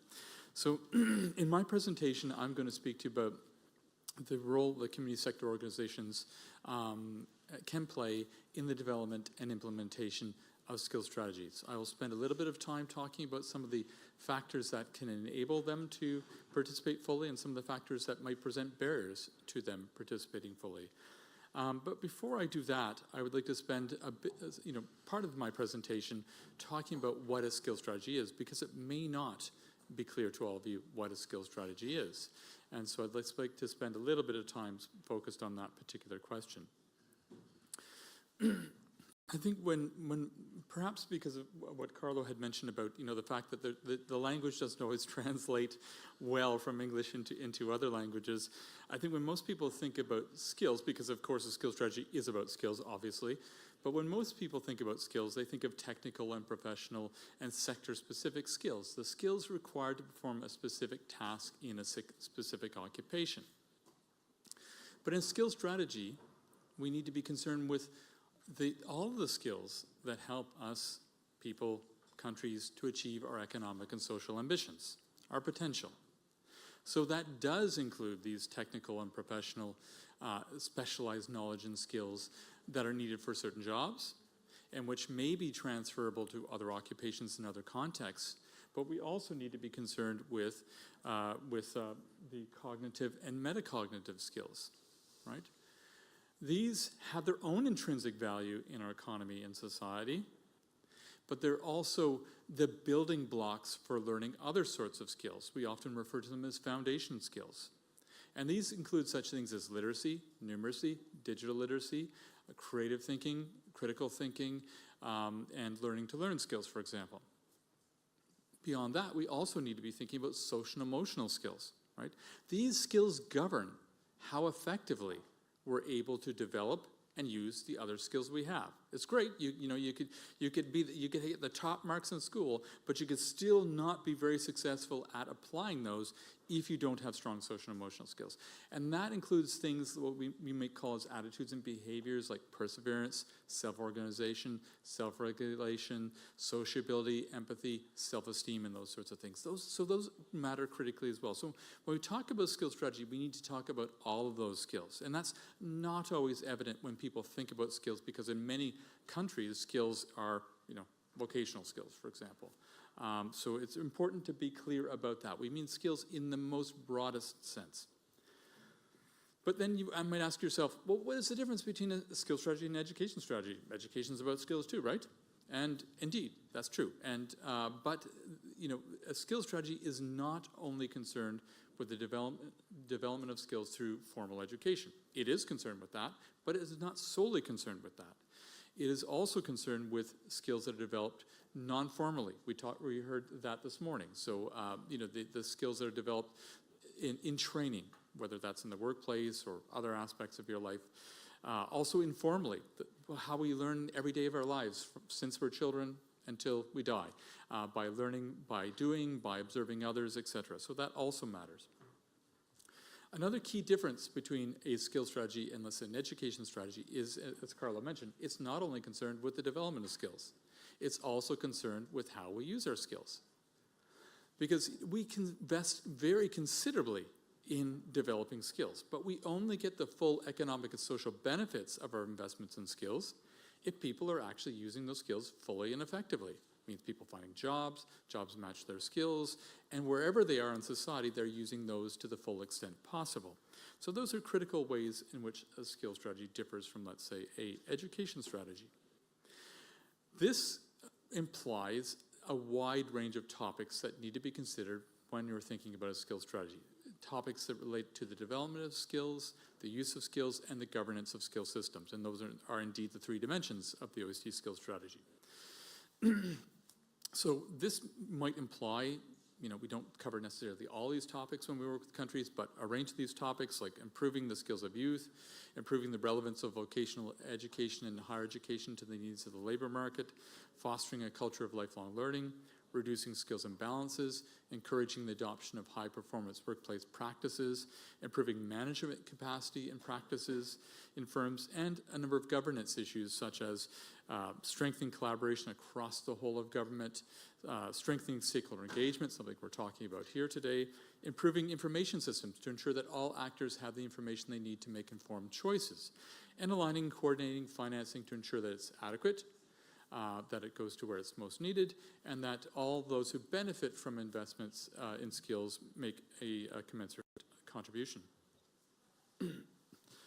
So all stakeholders play a very important role in ensuring the successful development and implementation of skill strategies. Why? Well, policy is a composite policy domain. It's not a single policy domain. It's a composite policy domain. It lies at the intersection of many other policy domains that impact on the development and use of skills. So, for example, it encompasses education policies that help us to ensure that adults, children, develop the right skills needed for economy and society, for their own personal development. Labor market policies, which help to ensure that people, but particularly the unemployed or the inactive or persons from certain disadvantaged groups, have access to things like information, career guidance, and training opportunities so they can find jobs, participate fully in society, and also help to reduce skills shortages. Industrial policies, which require people with the right skills to drive competitiveness and growth. Innovation policies, which require people with the skills that are needed to adopt and implement new technologies and other innovations, and those policies also help to drive demand for higher levels of skills. Also, housing and transportation policies, which facilitate worker mobility in ways that can help reduce skills shortages. Migration policies, which can increase the supply of skills in ways that can reduce skills shortages, but can also increase skills surpluses. Taxation policies, which can create incentives or disincentives for firms to invest in skills development of their workers, and also creates incentives or disincentives for individuals to invest in their skills and also to supply their skills to the labor market. And finally, social policies, which help to ensure, provide measures that help to integrate different groups into our society and to our economies. So this sort of composite policy domain requires or rather implicates a broad range of actors. And not just governmental actors, but non-governmental actors such as the ones you see here. Education training providers, employers and employee associations, labor unions, different sorts of experts, and of course, community sector organizations as well. Why? Why do we need to do this? Well, very importantly, because we need to understand the skills, challenges, and opportunities in a given context, a different country, region, wherever, to understand what it is that we need to improve, where we need to improve. Also to solicit recommendations or ideas from stakeholders about what can be done about those things, because community sector organizations, as an example, have a very good idea of what's working and what's not working for different communities and the people that they serve. So soliciting their input for what works is very important. And very importantly, building commitment, a shared commitment to policy reform. And by having a dialogue, we can hopefully come to a consensus about what needs to be done and actually get traction to get things done. Often when you skip this step, things simply don't get done, right? People want to be included. They want to be part of the conversation. If you're not part of the conversation, you're not going to get the support you need, and the policies, that's where policies often fail. So in this context, when countries are developing skill strategies, they need to engage broadly and, of course, meaningfully, right? You can engage, you can just, here's what I'm going to do. That's not really a good form of engagement. It has to be meaningful. So when we work with countries, we try to help foster this through interactive workshops and small group meetings and bilateral meetings, etc. And you see examples of some of the countries we've worked with in the past. We've worked with more than 20 countries now on skill strategy projects. Yeah, but this is not enough. I mean, for it to be meaningful, it needs to be sustained, right? It's not something you do one time when you're developing. It's something that you do throughout the course of a strategy. So coming back to the role of community sector organizations and their importance in and other actors in skill strategies, there's a number of different and diverse roles that they can play. One is research and analysis, to better understand what are the needs of the individuals and communities that you serve and the challenges that they face, so we can design policies that actually meet those needs, right? Again, community sector organizations are well placed, much better placed than policymakers in most cases, to understand what those are. So you can bring that to the table. You can do that research analysis, and that helps you get to the table as well. Having that knowledge and packaging it in a way that's digestible can help you have a seat at the table. So that is very important. On the basis of that knowledge, whether it's through your research or analysis or just basically from what you learn from working with these different communities and individuals, you can then advocate on behalf of the people that you serve, to ensure that the policies, or advocate for policies specifically that will help them to develop and use their skills, and advocate for their inclusion of these sorts of policies in things like national skills strategies. Right? A very important role as well. Of course, community sector organizations make an important contribution to implementation. Again, you're very close to the people and communities that you serve. Therefore, there's a certain amount of trust. There's a certain amount of knowledge and insight that you have that others don't have. This means that you're in a good position to, for example, reach out to different communities, to different individuals, and explain to them what sorts of services and policies that are available to them, and to encourage them to take them up. Also, for the very same reasons, you can be a service provider, as many of you are, right? You're in a position, because of that trust, because of that knowledge, to provide information, to provide career guidance, to provide training opportunities, for example. It's just a few examples. Another important role is monitoring and assessing the impact of skills policies and national skills strategies on the people, communities that you serve. Very important, because these things need to be living things. There's no one time you get a policy right and that's it. We can stop. We're done. That never happens, right? There needs to be this continual process of renewal, of engagement, of analyzing what's working, what's not working. Even if, and this doesn't happen, but let's imagine it did happen, that you could say, okay, we got it all right now. For the people that we have in our country now, this works. We're done. Well, countries change, so there'll always be a need to refresh and improve. So that's an important role as well. So coming then to the issue of, as I mentioned earlier, that despite these many important and diverse roles community sector organizations can play, there are a number of different factors that can serve as barriers to them playing those roles, and that can enable them to play those roles. In our experience, where we've seen community sector organizations most engaged, I think I could point out to three particularly important drivers of that, or factors. And you see them here. So the first would be a history of collaboration between government and community sector organizations, where you see a tradition of that sort of engagement between government and community sector organizations, and where the actors are familiar with one another. Naturally, you more likely see that happen. In countries where there is not this tradition, and I've seen it, they tend to be overlooked. Right? That's the fact.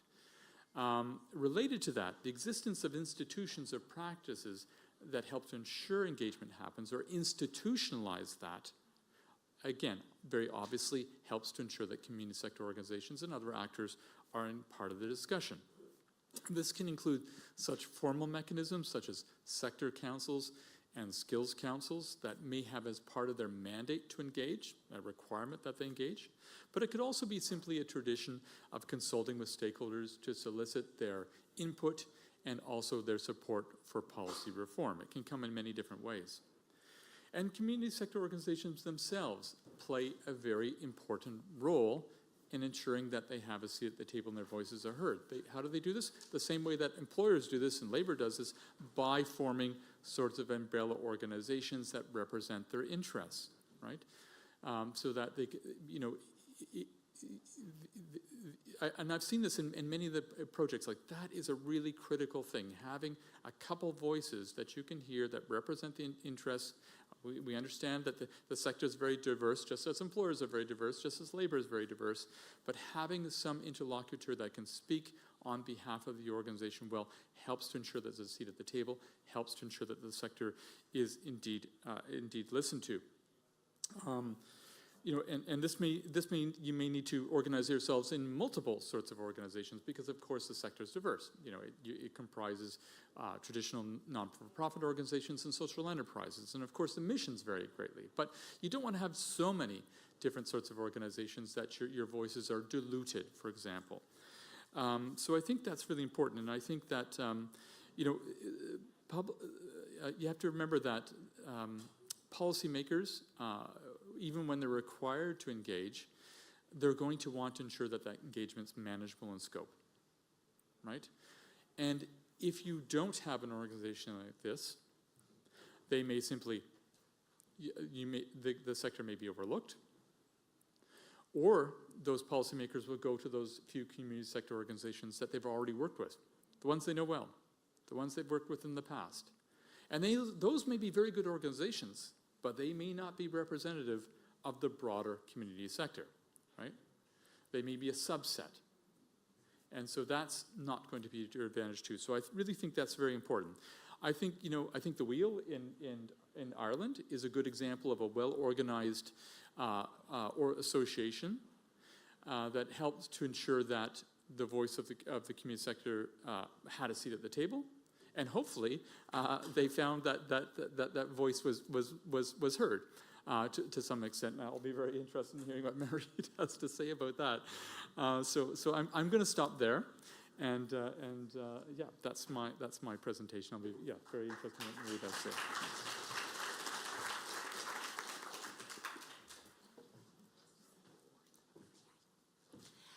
Sorry, we have already a question from Andrew from the online participants. Carlo, how would you like to manage? Do you prefer we go with the other presentation or we pass it immediately?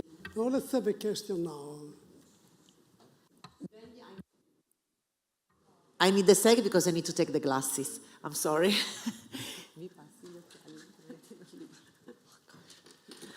It's so terrible to getting old. I barely see you, basically. Okay, allora. Dunque, and I read the question. Only 13 EU countries so far have a national skills strategy out of 27. Despite the 2020 call of the EU skills agenda for all member states to have a national skills strategy, this number doesn't seem to be growing in the last 3 years. How can the European Commission, the OECD, and key stakeholders encourage more countries to have one? What would you say, well, allow me to point the finger, you OECD representative, was the main barrier for the member states to agree and develop one? The question comes from Pauline Boivin, Lifelong Learning Platform. Floor is yours. Thank you. Yeah, I'm not sure about the exact number there are, but we have a project coming up, so we'll be taking a look at that particular issue. We've worked now with 14, I mean, the OECD alone has worked with about 14 countries in Europe, not just in the EU.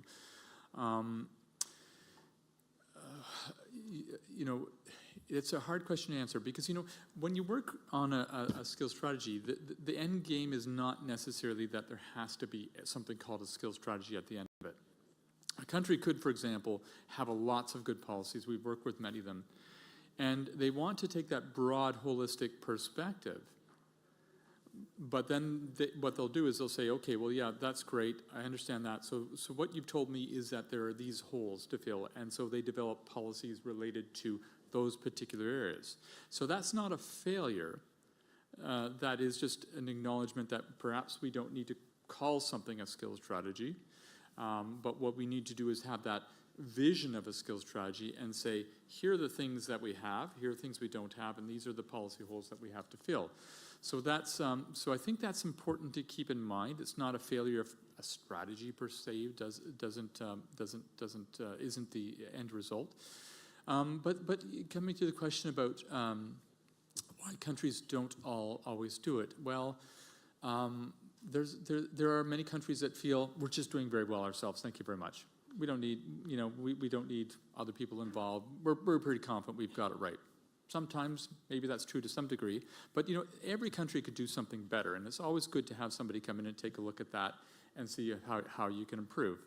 Other countries, it's challenging because as I said, it's a composite policy domain. It requires people to cooperate across many ministries. Anybody who's worked in government before knows that ministries don't always like to cooperate. It's nice to stay in your own little silo and do your own thing. That's somebody else's problem. The problem with that approach is you don't typically resolve the problem, right? Because it requires multiple actions, coordinated actions. So that's unfortunately why many countries don't do it. It's just there's a transaction cost they're not willing to absorb, and I think it's very unfortunate because they're going to spend a lot of money and they're probably not going to see the results from it. Sorry, I'll leave it at that.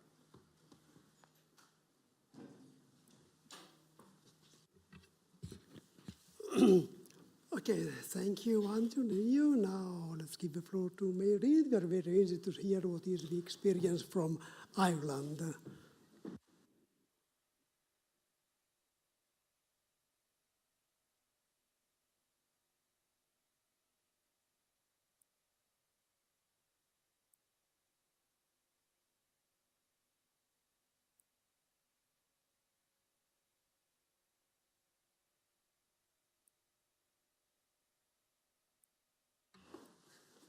Thank you, and thank you, Carlo, and thank you, Andrew. Yes, delighted to be here today to share our experiences of being involved in the National Skills Strategy Review that happened in Ireland very recently, actually, and to share that experience with colleagues here today. I just want to introduce the organisation I come from, the Wheel, first, briefly. We are the largest umbrella body for the civil society, or as we might call it in Ireland, the community and voluntary sector in Ireland. And we have members, 2,300 almost, right across the sector, representative charities, social enterprises, community organisations. And we have been involved in skills and workforce development, I suppose, for a long time, for almost 20 years, delivering capacity building and upskilling to our members, so to the organisations, the employees, the volunteers in our sector. And we have more recently been I suppose, getting more involved in the public policy, the advocacy side, and in this national skills agenda, and even at an EU level as well. We're now involved in a project that I might mention later. My role is Skills Development Manager, and I lead a team of 5 who are involved in both the delivery side, but also then, as I say, in the kind of policy and research space. And I suppose our interest really is in those 500,000 people who work in the sector, both paid and unpaid, and that they have the skills that they need. But also, I suppose we do have very much a belief in the idea that skills and lifelong learning have a social imperative alongside that economic imperative, and that piece is very important for us as an organisation and for our sector. Skills, lifelong learning are the engine of civic engagement, if you like, and obviously are going to be hugely important as we all respond to the big challenges, and we've been hearing that here this morning as well, that we're all facing. In terms then of the role that the sector plays within a national skills strategy, the question for today's session, there are 3 elements that are interlinked as we would see it. First of all, the fact that there is a vital workforce here at the height, or at the centre of the conversation, and we would be very much focused on that. But also the sector plays a hugely important role as an advocate of lifelong learning in Irish society. And finally, interlinked, of course, with all of that, is that the sector is always an essential partner of the state in any social change piece. So, and those 3 elements really come to the fore here in this agenda. And as Andrew said, a very, I suppose, complex area of public policy. I'm just going to look briefly at each of these areas just to kind of give you a flavour, I suppose, of that context in Ireland.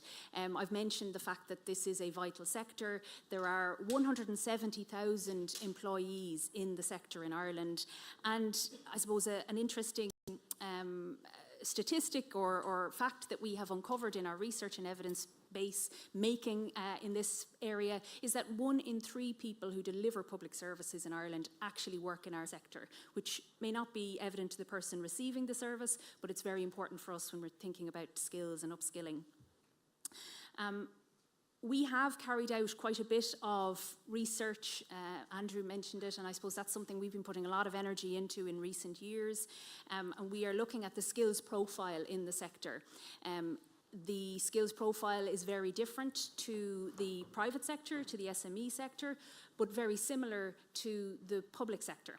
So the skills that are evident in the sector. But then obviously the context in which those workers are operating is very different. Governance, regulation, the way that income is managed, impact measurement, etc. So quite a unique sector and a unique skill needs that we have also uncovered in some independent research that we have commissioned in recent years. From an economic perspective, an investment appraisal of upskilling employees in the sector, and then a qualitative study from the ground up, if you like, of what skills, training, support needs our members in the wider sector require in Ireland today. And that has been, I suppose, really important for us. And we're now involved as well at EU level in a large-scale consortium who are looking to create a blueprint for skills in the social economy. The project is called BASE, and we'll be spending the next 4 years working with our partners across Europe on that. In terms then of lifelong learning and advocacy, I suppose, as I've mentioned, and again, it's come up here quite a bit, the economic imperative for learning and skills is important, but equally important is that social imperative, and lifelong learning is the enabler of active citizenship. And as you all know, lifelong learning is a powerful enabler of all those good things like social cohesion, integration. It's a means of tackling those challenges like misinformation, social disenfranchisement, etc. That social good is an essential part of any conversation on lifelong learning, and civil society organisations and involving stakeholders from community education, for example, is a brilliant way of bringing those key advocates into the partnership and the approach. In Ireland, one of the leading voices in this space is AINTHIS, and they're the National Adult Learning Organisation, and those of you in the EAEA will be familiar with them. They do great work and are really committed to advocating for the rights of all adults in Ireland to access equal and equitable adult learning. And AINTHIS were very active alongside ourselves in the consultation on the National Skills Strategy, and really strong advocates of that inclusive, learner-centred lifelong learning system, and really important that their voice was there as well at the table. In terms then of a partnership for social change, I suppose the ultimate purpose of all community and voluntary activity is common good. All charities exist for public benefit, and so working for positive social change is built in, it's baked into the DNA of the sector, if you like. And many of the models that our sector uses, like community development, community education, collective decision making, social entrepreneurship, they are all many of the most effective approaches to actually bringing about social change. So if we require, which we do, a step change in lifelong learning, we've heard that again this morning, we really need new thinking, new allies, new approaches. And a lot of that is already happening in our sector. It's just about bringing it to the fore, bringing it to the table. And in Ireland, we're, I suppose, fortunate in many ways to have a long tradition of linking economic and social development through integrated and strategic approaches to public policy development. This was formerly called social partnership in Ireland, and was very much to the fore throughout the 1990s and the early years of this century. And we, in the civil society or community and voluntary sector, were partners alongside government, alongside private sector interests in developing policy initiatives. There was a particularly, I suppose, successful example in the 1990s in Ireland in the response to unemployment and long-term unemployment. Community and voluntary sector actors were there at the very heart of the public policy development. They were there from the beginning. They influenced the design of labour market practices and also local initiatives to tackle the issue on the ground. And because of that, you had innovation and community resources that were unlocked for the benefit of all. And they were brought into the implementation alongside the public policy element. And we have an opportunity, I think, to develop a new approach in Ireland, building on national economic dialogue and social dialogue that is currently there in practice, to bring community and voluntary organisations back into the heart of public policy development. And I think in an area like lifelong learning and skills, there's a real opportunity there as well. In terms of the National Skills Strategy and the recent review that we've been part of, the current National Skills Strategy in Ireland was launched in 2016 and it runs until 2025. In this current document, there isn't a reference to our sector, so there isn't a specific reference to what we would call the community and voluntary sector. So when the review was announced last year, we were really keen to take part in the consultation. We knew that there was an opportunity here and we really wanted at this point to insert the sector into the conversation. So ourselves, the Wheel, and other CSOs like the National Adult Literacy Agency, NALA, and AINTIS, who I've mentioned, we actively pursued inclusion in the process at the beginning. We reached out to our contacts and our colleagues in the Department of Further and Higher Education, Research, Innovation and Science, which is the home, if you like, of this agenda in Ireland, and we ensured then that we were included as stakeholders. From our point of view, we are very obviously interested in the 170,000 employees, the tens of thousands of employers in our sector. But we're also, alongside our colleagues, very involved and interested in, I suppose, that piece around widening the lens on this conversation about skills to really bring it beyond the workforce focus to a much broader, more holistic view of the issue.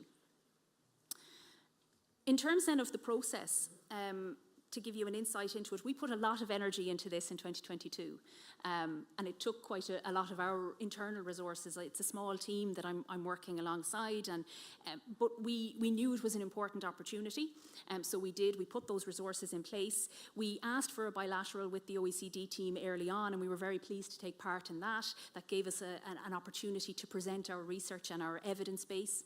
We activated our members, so we have a very strong member network across the sector. We got them involved, we raised awareness of this conversation, because it's not one necessarily that's on the agenda for busy CSO organisations. But we raised awareness through communications, through meetings, through events. We attended in-person workshops with other stakeholders from across all the other sectors. We got engaged in those meetings. As I said, we presented our research to the OECD team, and we hosted a forum for our sector with the OECD team to allow our members to hear from the team, to see what the recommendations were emerging from the process and to be involved in commenting on them. We obviously also made formal presentations and submissions to the process, and we shared those with our members and actively consulted with others for comment as well. I can say that the report from Andrew's team was published on the 9th of May, so only a couple of weeks ago, and we were very pleased to see that the civil society or the community and voluntary sector is referenced now throughout the document as a key stakeholder, and there is a recognition, I suppose, through that that this sector needs to be involved in engaged with, I suppose, throughout the process and the implementation, which is obviously the important next step. In terms of, I suppose, what we've learned, and it's interesting, I think, kind of similar to some of the points that Andrew will have made, what helped us to contribute effectively to it, there are a number of factors. First, I suppose, the evidence base, the independent research that we had drawn up and developed over the last number of years, that really gave our contributions weight, I suppose, allowed us to kind of speak with authority. Secondly, trust was very important. The sector, and again, I suppose we are fortunate, I'm sure it's not the same everywhere, but we have a good working relationship with our partners in government, with the Department of Further and Higher Education, and it's the same can be said for our sister organisations as well. We have good models in Ireland as well for closing the gap between CSOs and government in other policy areas. And I suppose that's a strength that we can bring to the conversation, in that an organisation like ourselves is engaging with lots of different processes. We can borrow from one and the other and really, I suppose, hopefully strengthen the partnership and consultation processes that way. And I suppose last but very much not least, the partnership in the civil society itself. So working alongside our sister organisations, there's vast expertise, there's really diverse experience across the sector, and that is a huge strength when you can bring it together and you can speak with a united voice. In terms of next steps, we will be pursuing a governance role for CSOs in the implementation, the next stage, and we'll be doing that collectively as well. We will be continuing to do research and to represent the voice of the sector and those employees and employers, and working alongside our other, I suppose, sister organisations in that advocacy around the broadening of the understanding of skills to recognise the personal, the social development in lifelong learning, and collaborating with other actors across the ecosystem as well, and that's been very important for us too.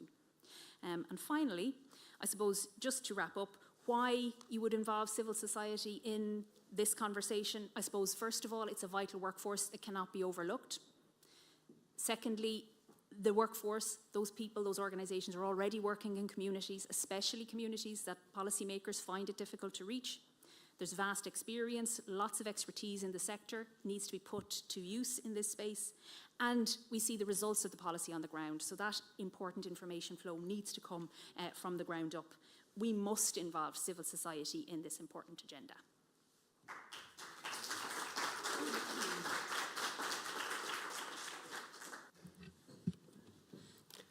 So thank you, Mary-Read, and thank you, Andrew. So we are not exactly in advance, so I will now ask a couple of questions to our guests, asking them to quickly reply, and then I will ask you to discuss. You can form small groups and discuss about the same question. Now, first, I will ask to Andrew. I will use some insider information. I know that the OECD is launching a study on the lesson that we have learned so far on national skills strategies. We are looking forward to receive the results of this study. There will be much more details that now I just ask you, can you isolate one or two particular cases where there was a strikingly positive or maybe even a slightly negative approach concerning the involvement of civil society organization in the national skills strategy that you have been dealing with so far? Thanks, Carlo. A good question. I mean, I've given some thought to this, and part because, you know, I've been invited to this particular event, which forces you to sort of think about these things more. And I think that's one thing that I think I would highlight is events like this can be quite valuable in raising the profile. Having, you know, somebody like me here who has some influence on who gets engaged, you know, that it can be quite useful. Even more important would be having government representatives part of a good discussion like this, to force them to think about the role of the sector that it plays or could possibly play. I think, you know, that's something that you can do, and it's something you can do in, not just here in a forum like this, but in your own countries, right? To sort of take those opportunities to sort of say, listen, you know, this is what we do. I think that can be very important. I think Marid's presentation, one of the things that I really liked was the fact that, you know, she made the economic case, because, you know, policymakers are going to want to, they're going to want to, that really resonates with them. They say, look, you know, we do lots of really good things, you know, and even if you're indifferent to that, we're big. You know, we employ lots of people. We have an important economic impact, important social impact. We solve a lot of your problems. So making that case for why the sector matters is actually quite useful for influencing policymakers.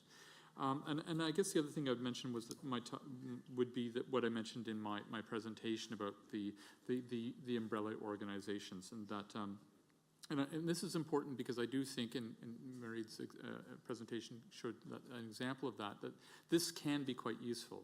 Where countries where I've found that there has been very limited involvement, it's often because the sector was quite atomized. It did not have representative organizations that it could invite such a representative to the table. And that, I think, had a very negative impact on their participation. Doing this is something that's independent of government policy. You don't need government support to do something like this. So again, Carlo's question about what is something that you could do in many contexts. Well, this is something you could do in many contexts. There's no reason why what was done in Ireland could not be done in other contexts, and we know it has been done in other contexts. So I guess that's how I'd answer that question. Thanks. Thank you, Andrew. Now, this question to Mary-Read.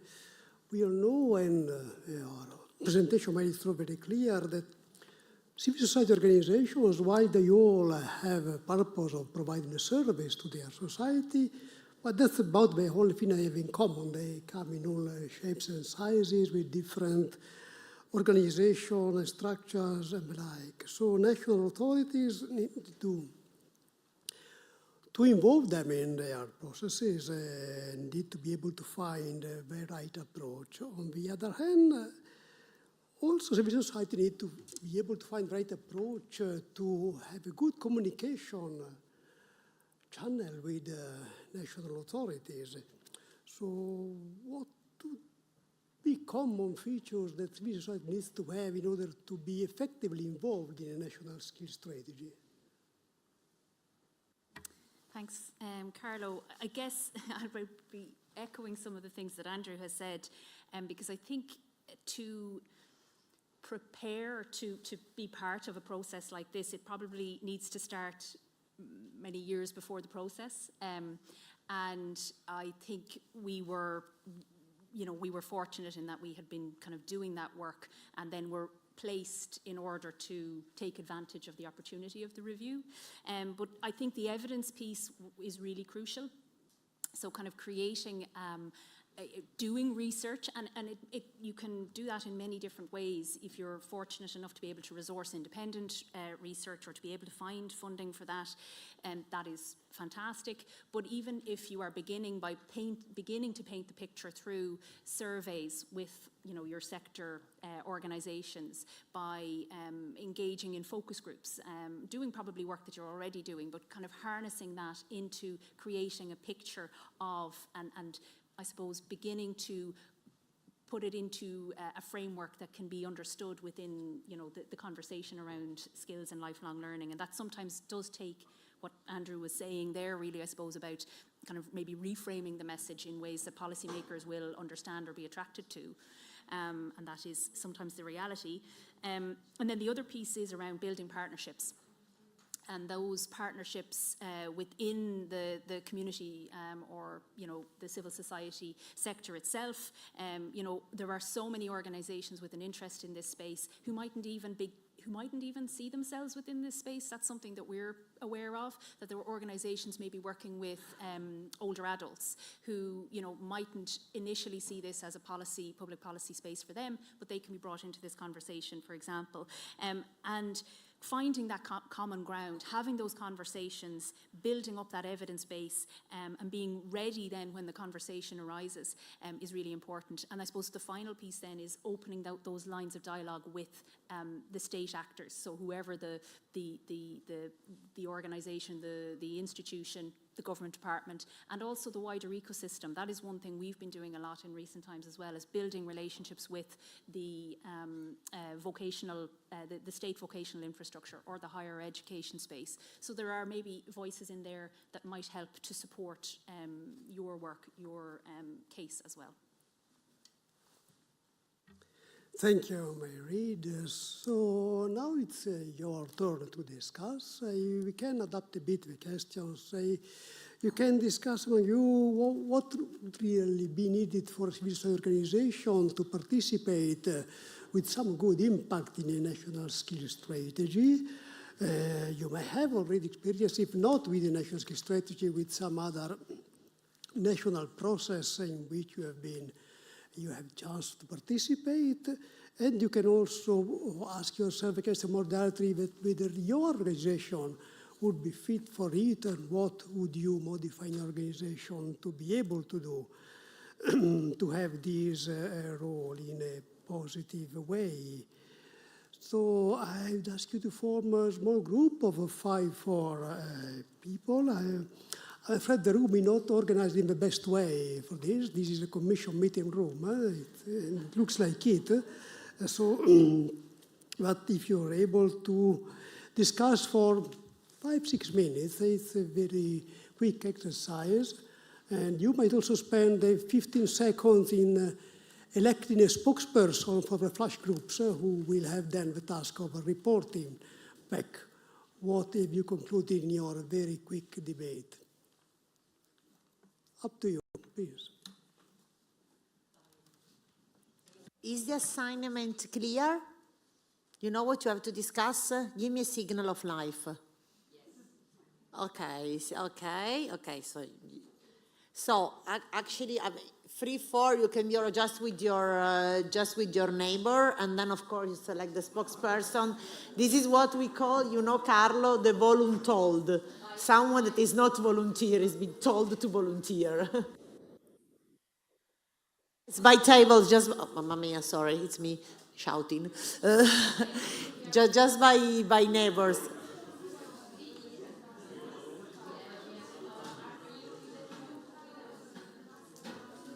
And noise is a good signal. You means you are working.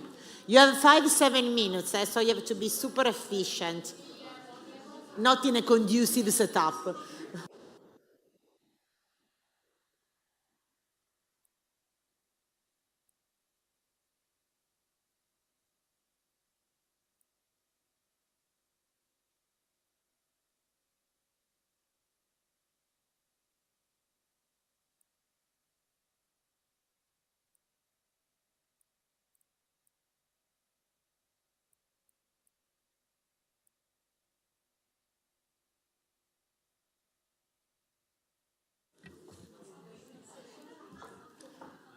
I will just repeat what my questions were. Okay, let's say one single question, whether you think that your organization would be fit to participate in national skill strategy, or what do you need to change in your organization to make it fit to provide a good impact to, let's say, to the design and then possibly the implementation of a national skill strategy? Thank you.